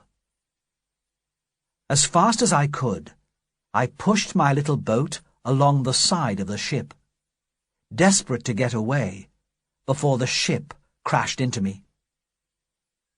Just as I gave the final push, my hand found a rope over the end of the ship. I don't know why I took hold of the rope, but I did. I pulled my boat near to the ship, then stood up to see through the cabin window. I had wondered why the two men weren't on deck, but one look through the window gave me my answer. It was Israel Hands and the man in the red cap, now locked in battle, each with a hand round the other's neck. I dropped down into the boat again, looking over my shoulder at the shore. And there, right behind me, was the pirates' fire on the beach. Then the wind, with sudden violence, turned the Hispaniola and my little boat with it, and we were both sailing fast into the open sea. There were sudden shouts and the sound of hurrying feet as the two men ran on deck. I lay down in my boat, sure that when we reached the rough, open water, that would be the end for me. I lay there for many hours, but at last I fell asleep, and in my small, helpless boat dreamed of home and the Admiral Benbow. It was daylight when I woke up. The sun was still hidden behind Spyglass Hill, which came down to the sea in dangerous cliffs on this side of the island. It was no place to row ashore, or I would be killed on the rocks. Also, the boat was so small that when I rowed, the waves came over the sides of the boat.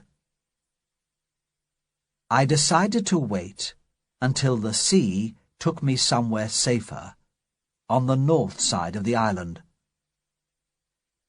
I must keep the water out of the boat, I thought, but I can row a little in the smooth places.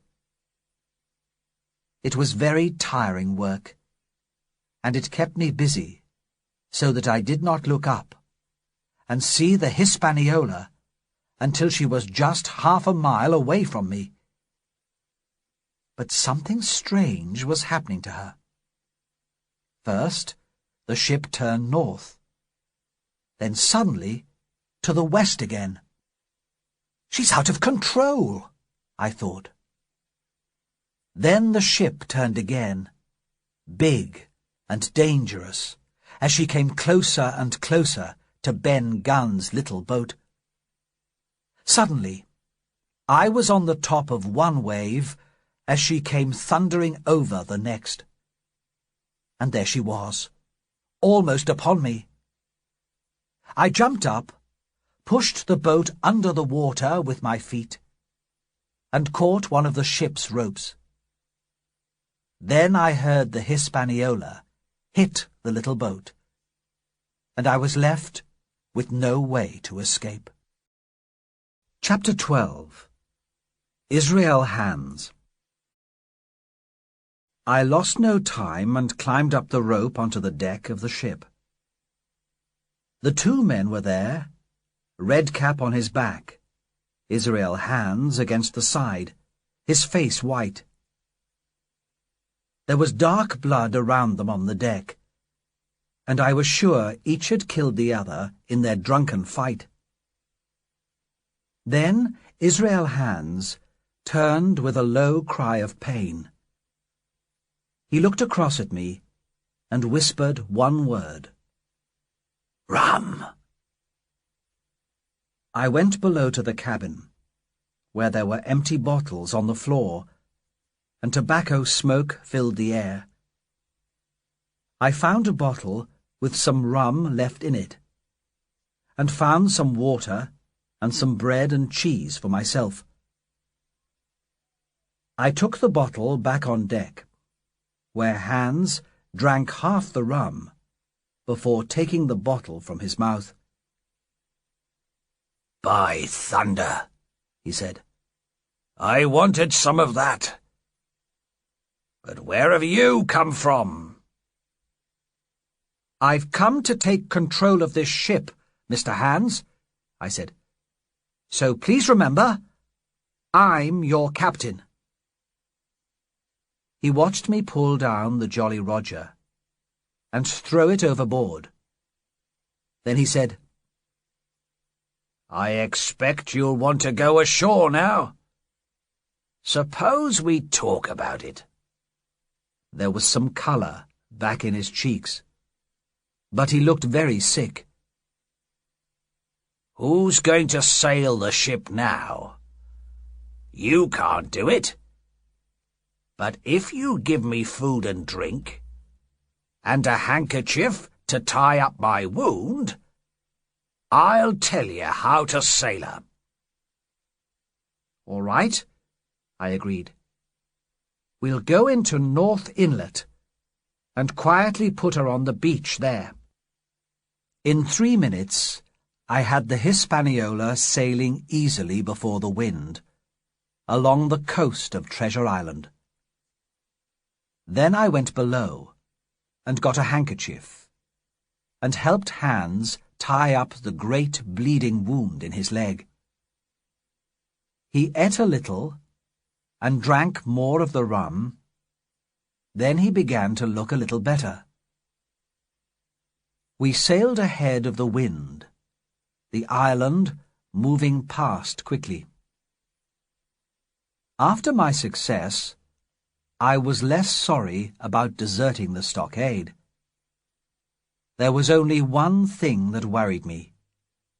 It was the way Israel Hans watched me at my work, a cold little smile on his face. We could not put the ship on the beach when we reached North Inlet, because the sea was too high. We had to wait, sitting in silence over another meal. "Captain," Hans said to me, still with that smile on his face, "my old mate, O'Brien, is dead.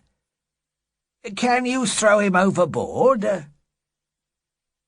"I'm not strong enough," I said. There was a pause. Then he said, "Well now, would you be very kind and go down to the cabin and fetch me a bottle of wine, Jim?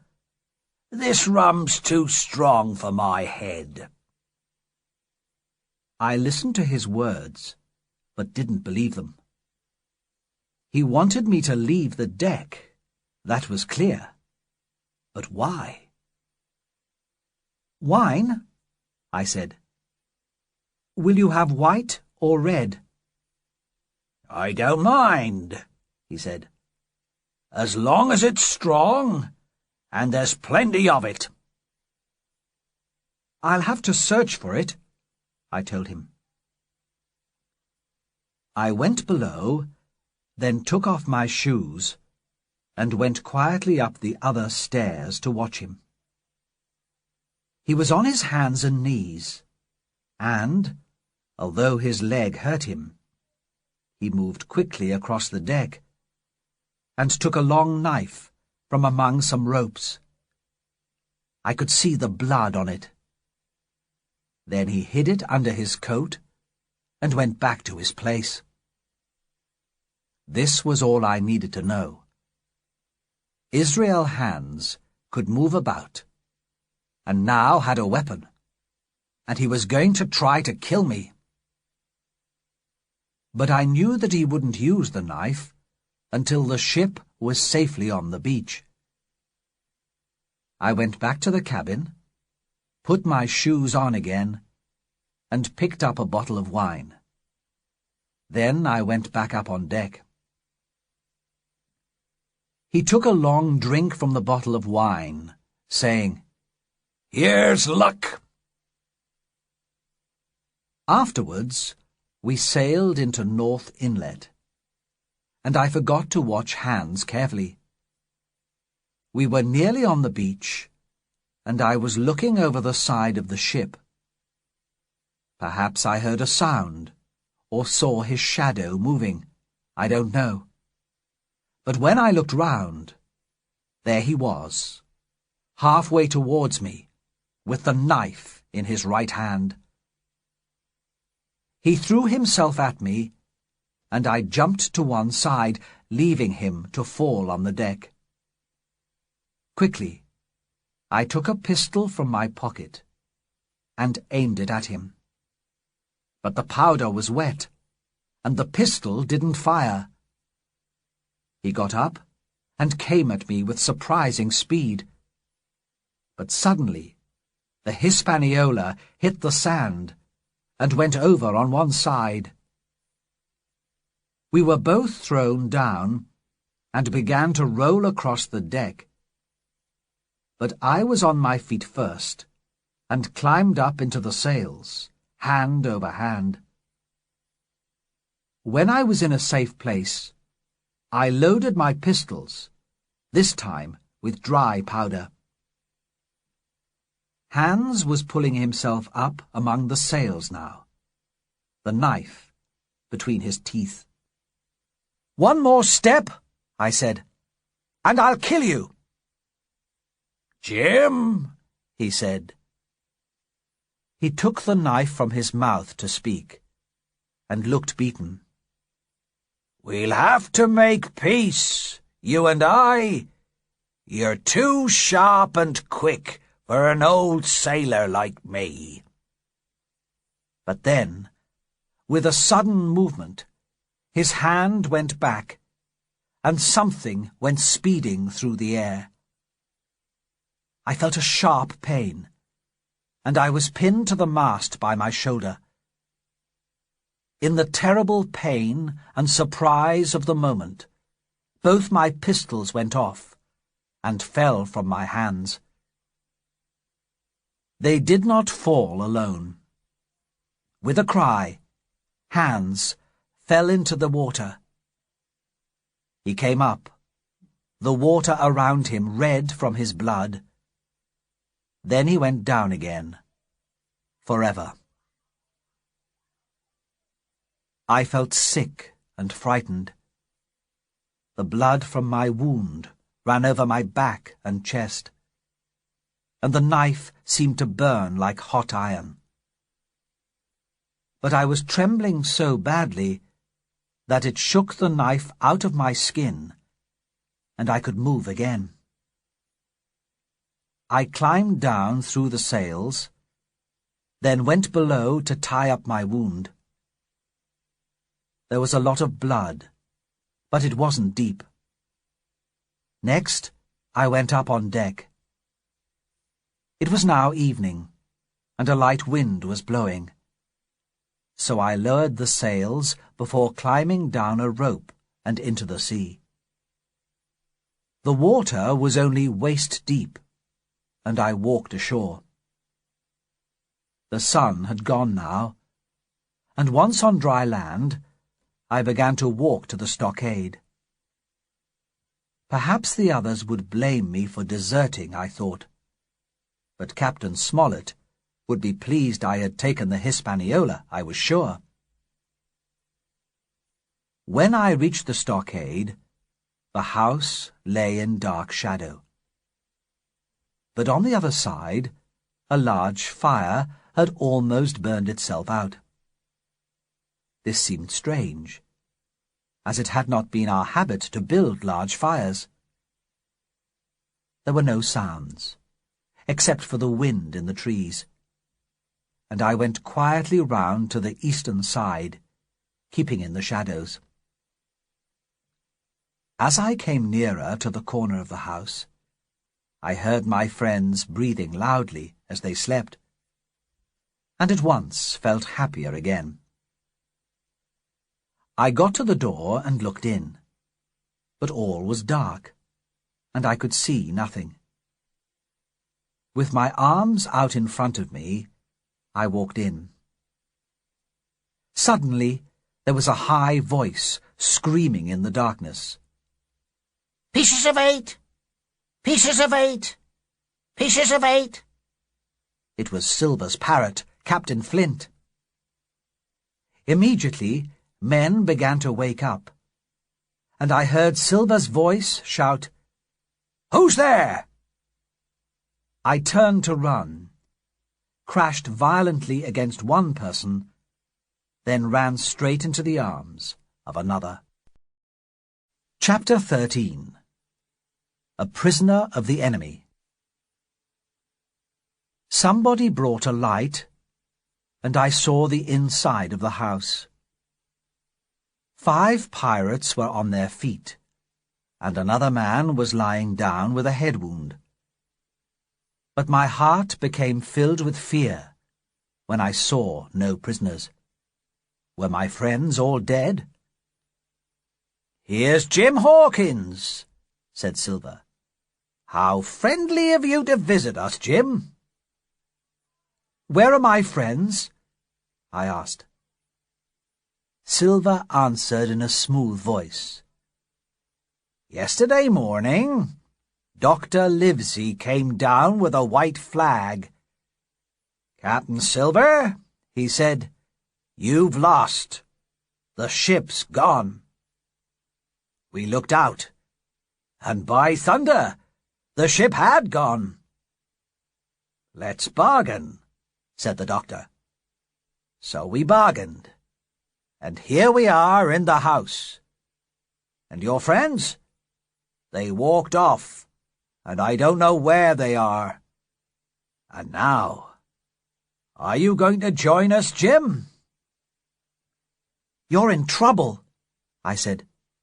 "Ship lost, treasure lost, men lost. And if you want to know who did it, it was me. I was in the apple barrel the night we saw the island, and I heard every word you said. And the ship? It was me who cut her ropes and killed the men aboard her. And it's me who has sailed her to a place where you'll never find her. Kill me if you like, but if you let me live, I'll do what I can to save you when you're arrested and brought to trial for piracy." One man swore and jumped forward with his knife. "Get back there!" cried Silver. "Did you think you were captain here, Tom Morgan? Well, there's never been a man to stand against me and see another day." Angry whispers came from the other men. "Did any of you gentlemen want to argue with me?" shouted Silver. "Well, I'm ready. Let him take a knife, and I'll see the colour of his inside." Not a man answered. I listened to my heart beating. Silver waited calmly, his pipe in his mouth, as he watched his followers. Slowly they got together at the far end of the house and whispered to each other. "You seem to have a lot to say," said Silver. "Let me hear it, or stop talking." "We'll go outside and talk," replied one man.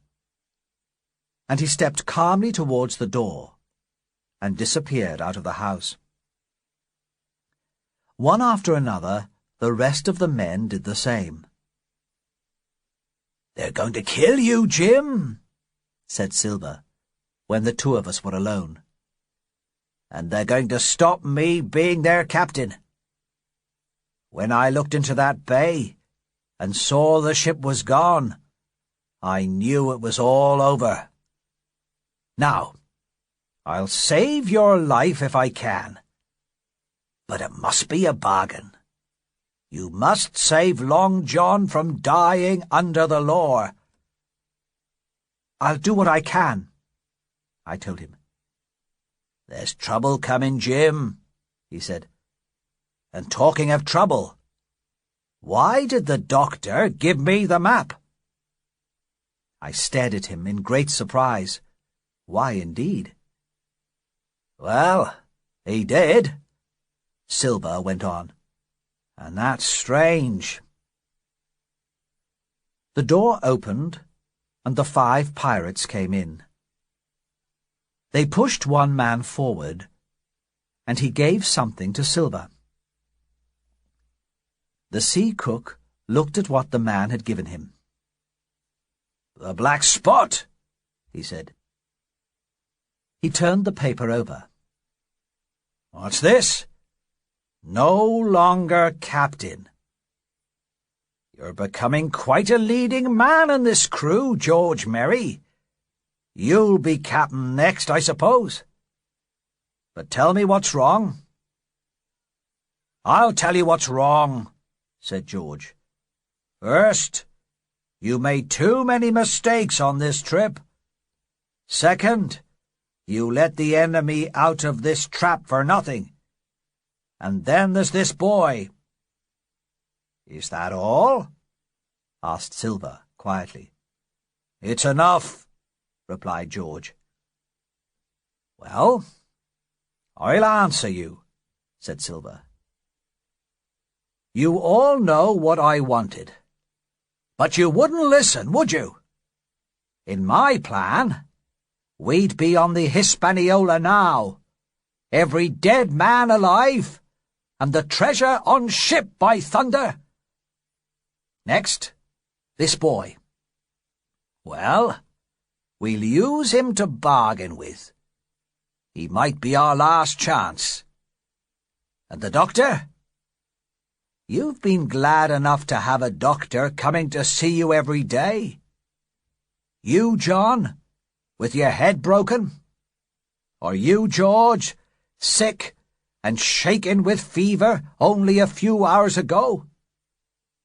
I made a bargain. That's why I let him go." He threw a piece of paper onto the floor. It was the map with the 3 crosses.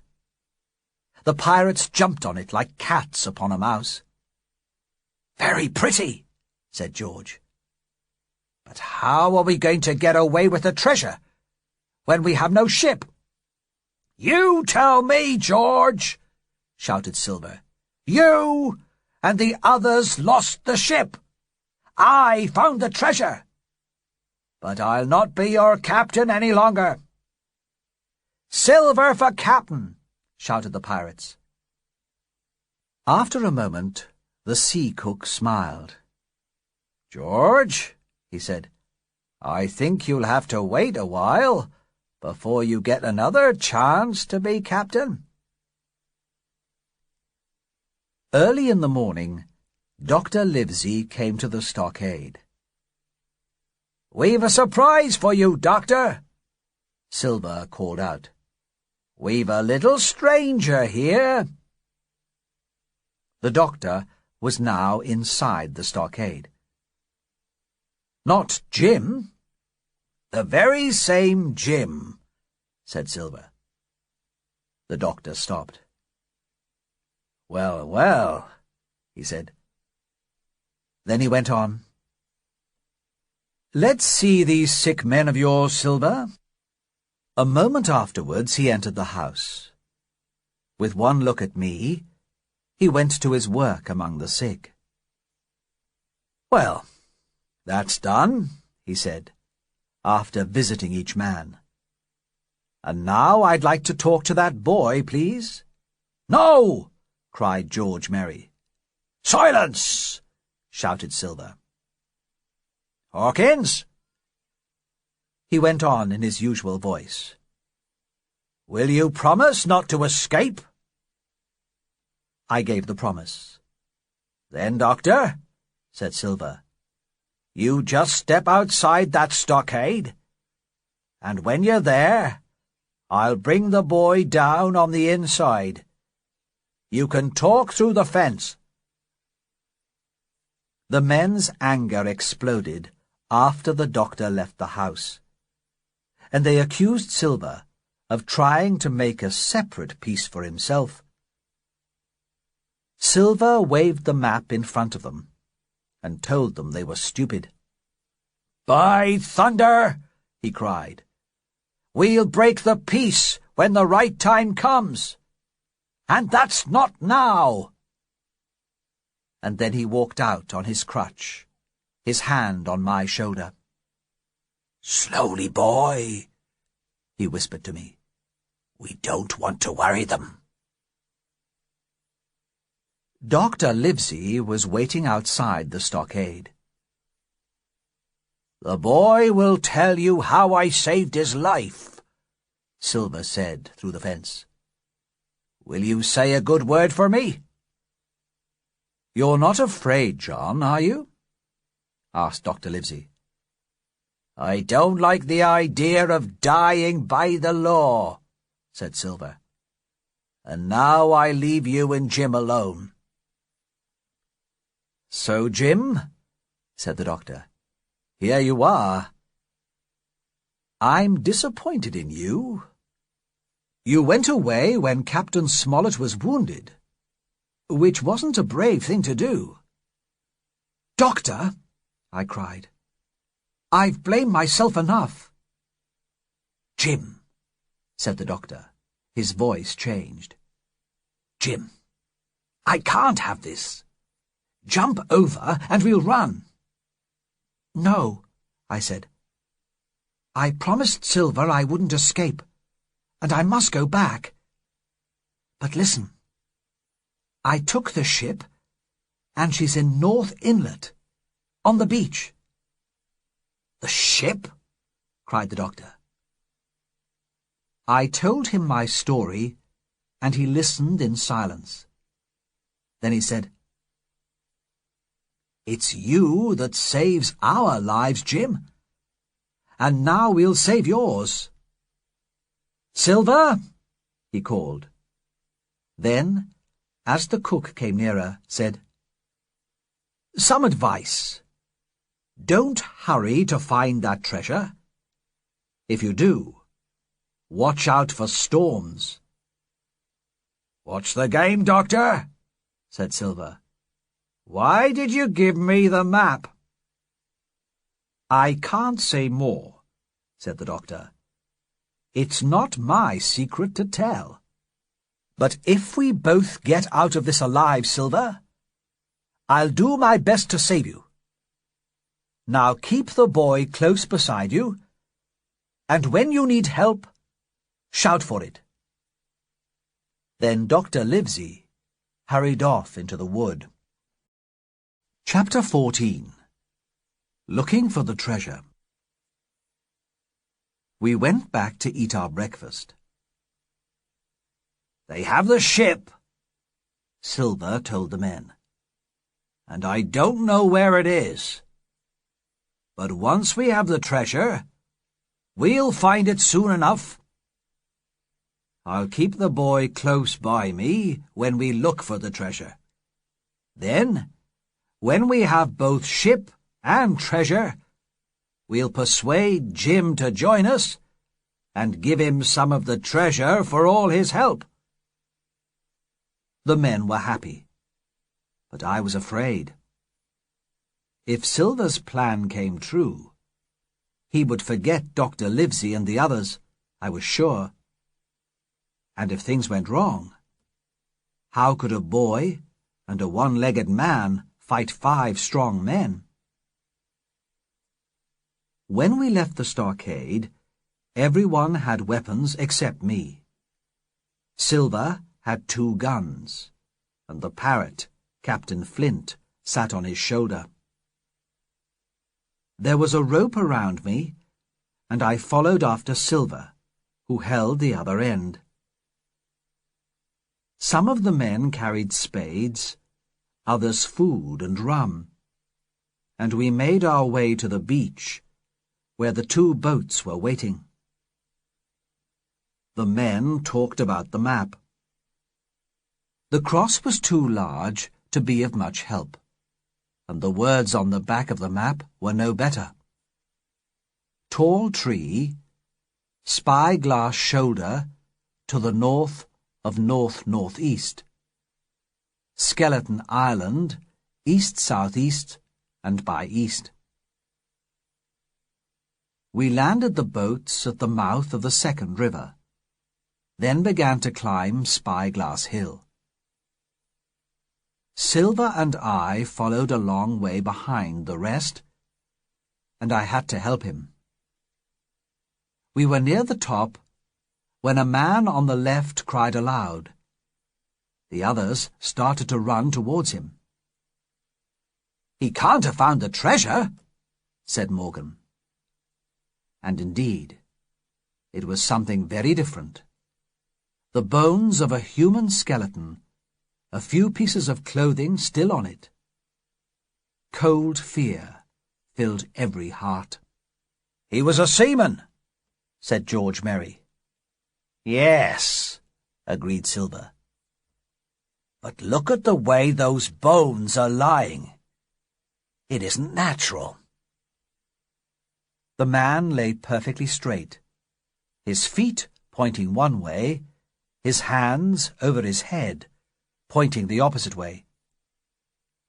"I've got an idea," said Silver. "Look, we can see the top of Skeleton Island from here. These bones are a pointer, telling us which way to go." He was right. Our compass showed that the body pointed straight towards Skeleton Island, and in a line east-southeast and by east. We left the skeleton behind, but now the pirates kept together and talked in frightened whispers. At the top of the hill, Silver took out his compass again.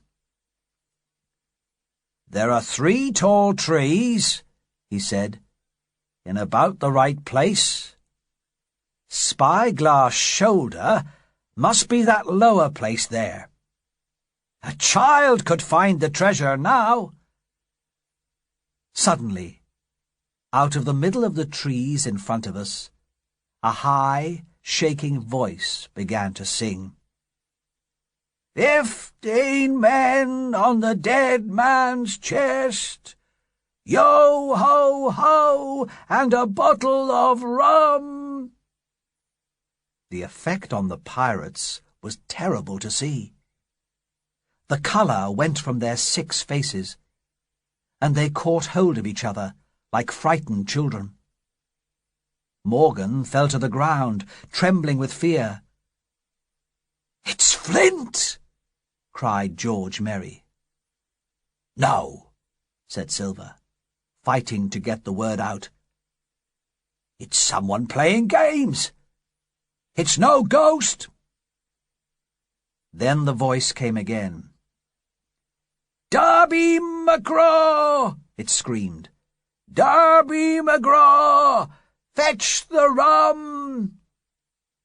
The pirates were fixed to the ground after the voice died away, their staring eyes full of horror. "That does it," said one. "Let's go." "Those were Flint's last words before he died," cried Morgan. "I'm here to get that treasure," shouted Silver. "and I'll not be beaten by man or ghost. I was never afraid of Flint in his life, and by thunder, I'll face him dead. There's 700,000 pounds, not a quarter of a mile from here. I'll not leave that much money for a drunken old seaman. Him dead, too.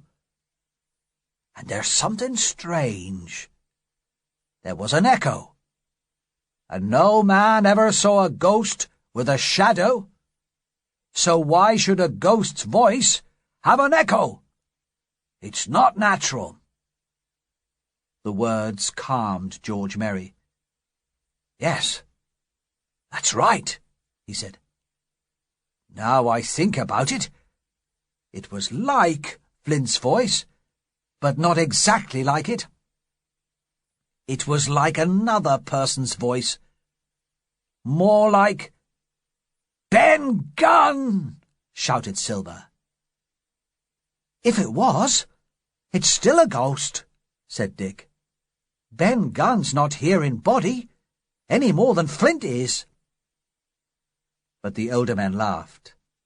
Nobody minds Ben Gunn, dead or alive, cried George.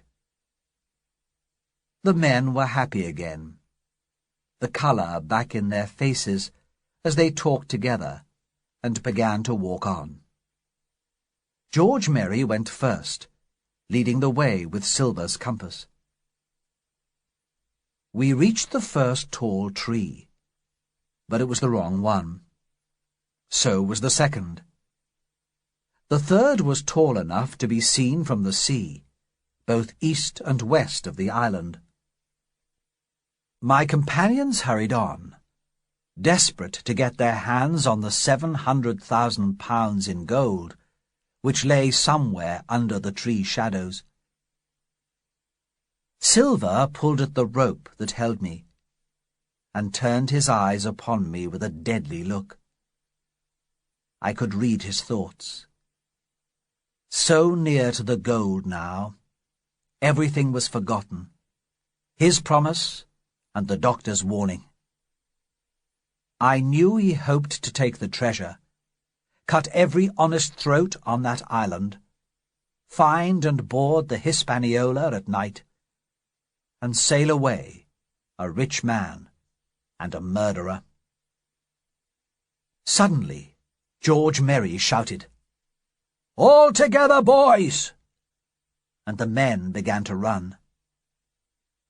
Not 10 meters farther on, they stopped and cried out. Silver moved quickly, and the next moment we were with them. Before us was a large hole, but it was not a new hole, because grass grew on the bottom. There was no treasure. The 700,000 pounds had gone. Chapter 15. End of an Adventure. The pirates could not believe it, but Silver remained calm and changed his plan quickly. "Jim," he whispered, "take that, and be ready for trouble." And he passed me a pistol. At the same time, he began to move quietly, and after a few steps, the hole was between us and the other 5. He looked quite friendly now, and I couldn't help whispering, "So, you've changed sides again." The pirates began to jump into the hole, and to dig in the ground with their fingers. Morgan found a 2-guinea coin, and it went from hand to hand. "2 guineas!" shouted George Merry, shaking it at Silver. "That's your 700,000 pounds. You're the man for bargains, are you? You're the one who never made a mistake." "Wanting to be captain again, George?" said Silver. But this time, everyone was on George Merry's side, and they began to climb out of the hole. "There's just the 2 of them," said George. "The old one-legged man who brought us all here for nothing, and that boy who I'm going to have the heart of." He was raising his arm and his voice, ready to lead them. But there was a sudden crack, crack, crack, as 3 gunshots came from the woods.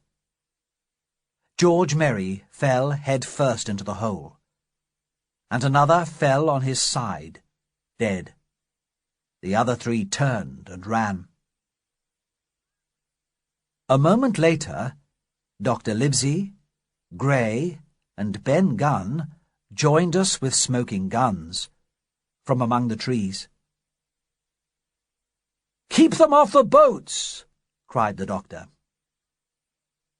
We began to run at a great speed through the trees, and Silver was soon 30 meters behind us. "Doctor!" he shouted. "There's no hurry. Look!" We saw he was right. In a more open place, we could see the three pirates still running, and we were already between them and the boats. So we sat down to rest, while Long John came slowly up to us. "Thank you, Doctor," he said. "You came at the right time to save me and Hawkins." He looked at Ben Gunn. "So it was you, Ben Gunn, playing the ghost." We walked down the hill to the boats, and, as we did so, the doctor told Silver and me his story. But it was really Ben's story from beginning to end. Ben, in his lonely walks around the island, had found the skeleton and found the treasure. He had carried the gold on his back in many journeys, and had taken it to a cave on the northeast corner of the island, 2 months before the Hispaniola arrived. Ben had told the doctor this, and the next morning the doctor gave Silver the map, which was now useless, and gave him the food at the stockade, because there was plenty in Ben Gunn's cave. That morning, when the doctor saw I had to go with the pirates to find the treasure, he had left the squire to look after the captain, then took Gray and Ben Gunn with him to be ready to help us. "I was lucky Hawkins was with me," said Silver, "or old John would be dead by now, for sure." By this time we were at the boats. The doctor smashed one with an axe, and then we all got into the other and rowed to North Inlet. The Hispaniola was moving by herself now, the sea high enough to take her off the beach. We went round to Rum Cove, the nearest landing place for Ben Gunn's cave of treasure. Then Gray left us there, before rowing back to guard the ship for the night. Mr. Trelawney met us at the cave.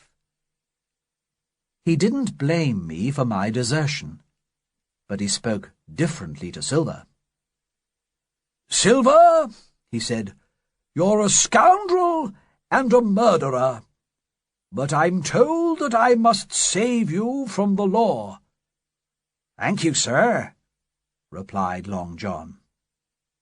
"I don't want your thanks," cried the squire. We all entered the cave. It was large and pleasant, with fresh water coming from a place in the ground, and a floor of sand. Captain Smollett lay in front of a big fire, and in a corner I saw coins and gold bars. It was Flint's treasure. We had come so far to find this. Already it had cost the lives of 17 men from the Hispaniola. And how many others? How many ships had gone to the bottom of the sea? How many brave men had been murdered for this? Perhaps no man alive could tell. Next morning, we moved all the gold to the beach. Then we took it by boat to the Hispaniola. It was a big job for so small a number of men. The 3 pirates, who were still on the island, did not trouble us.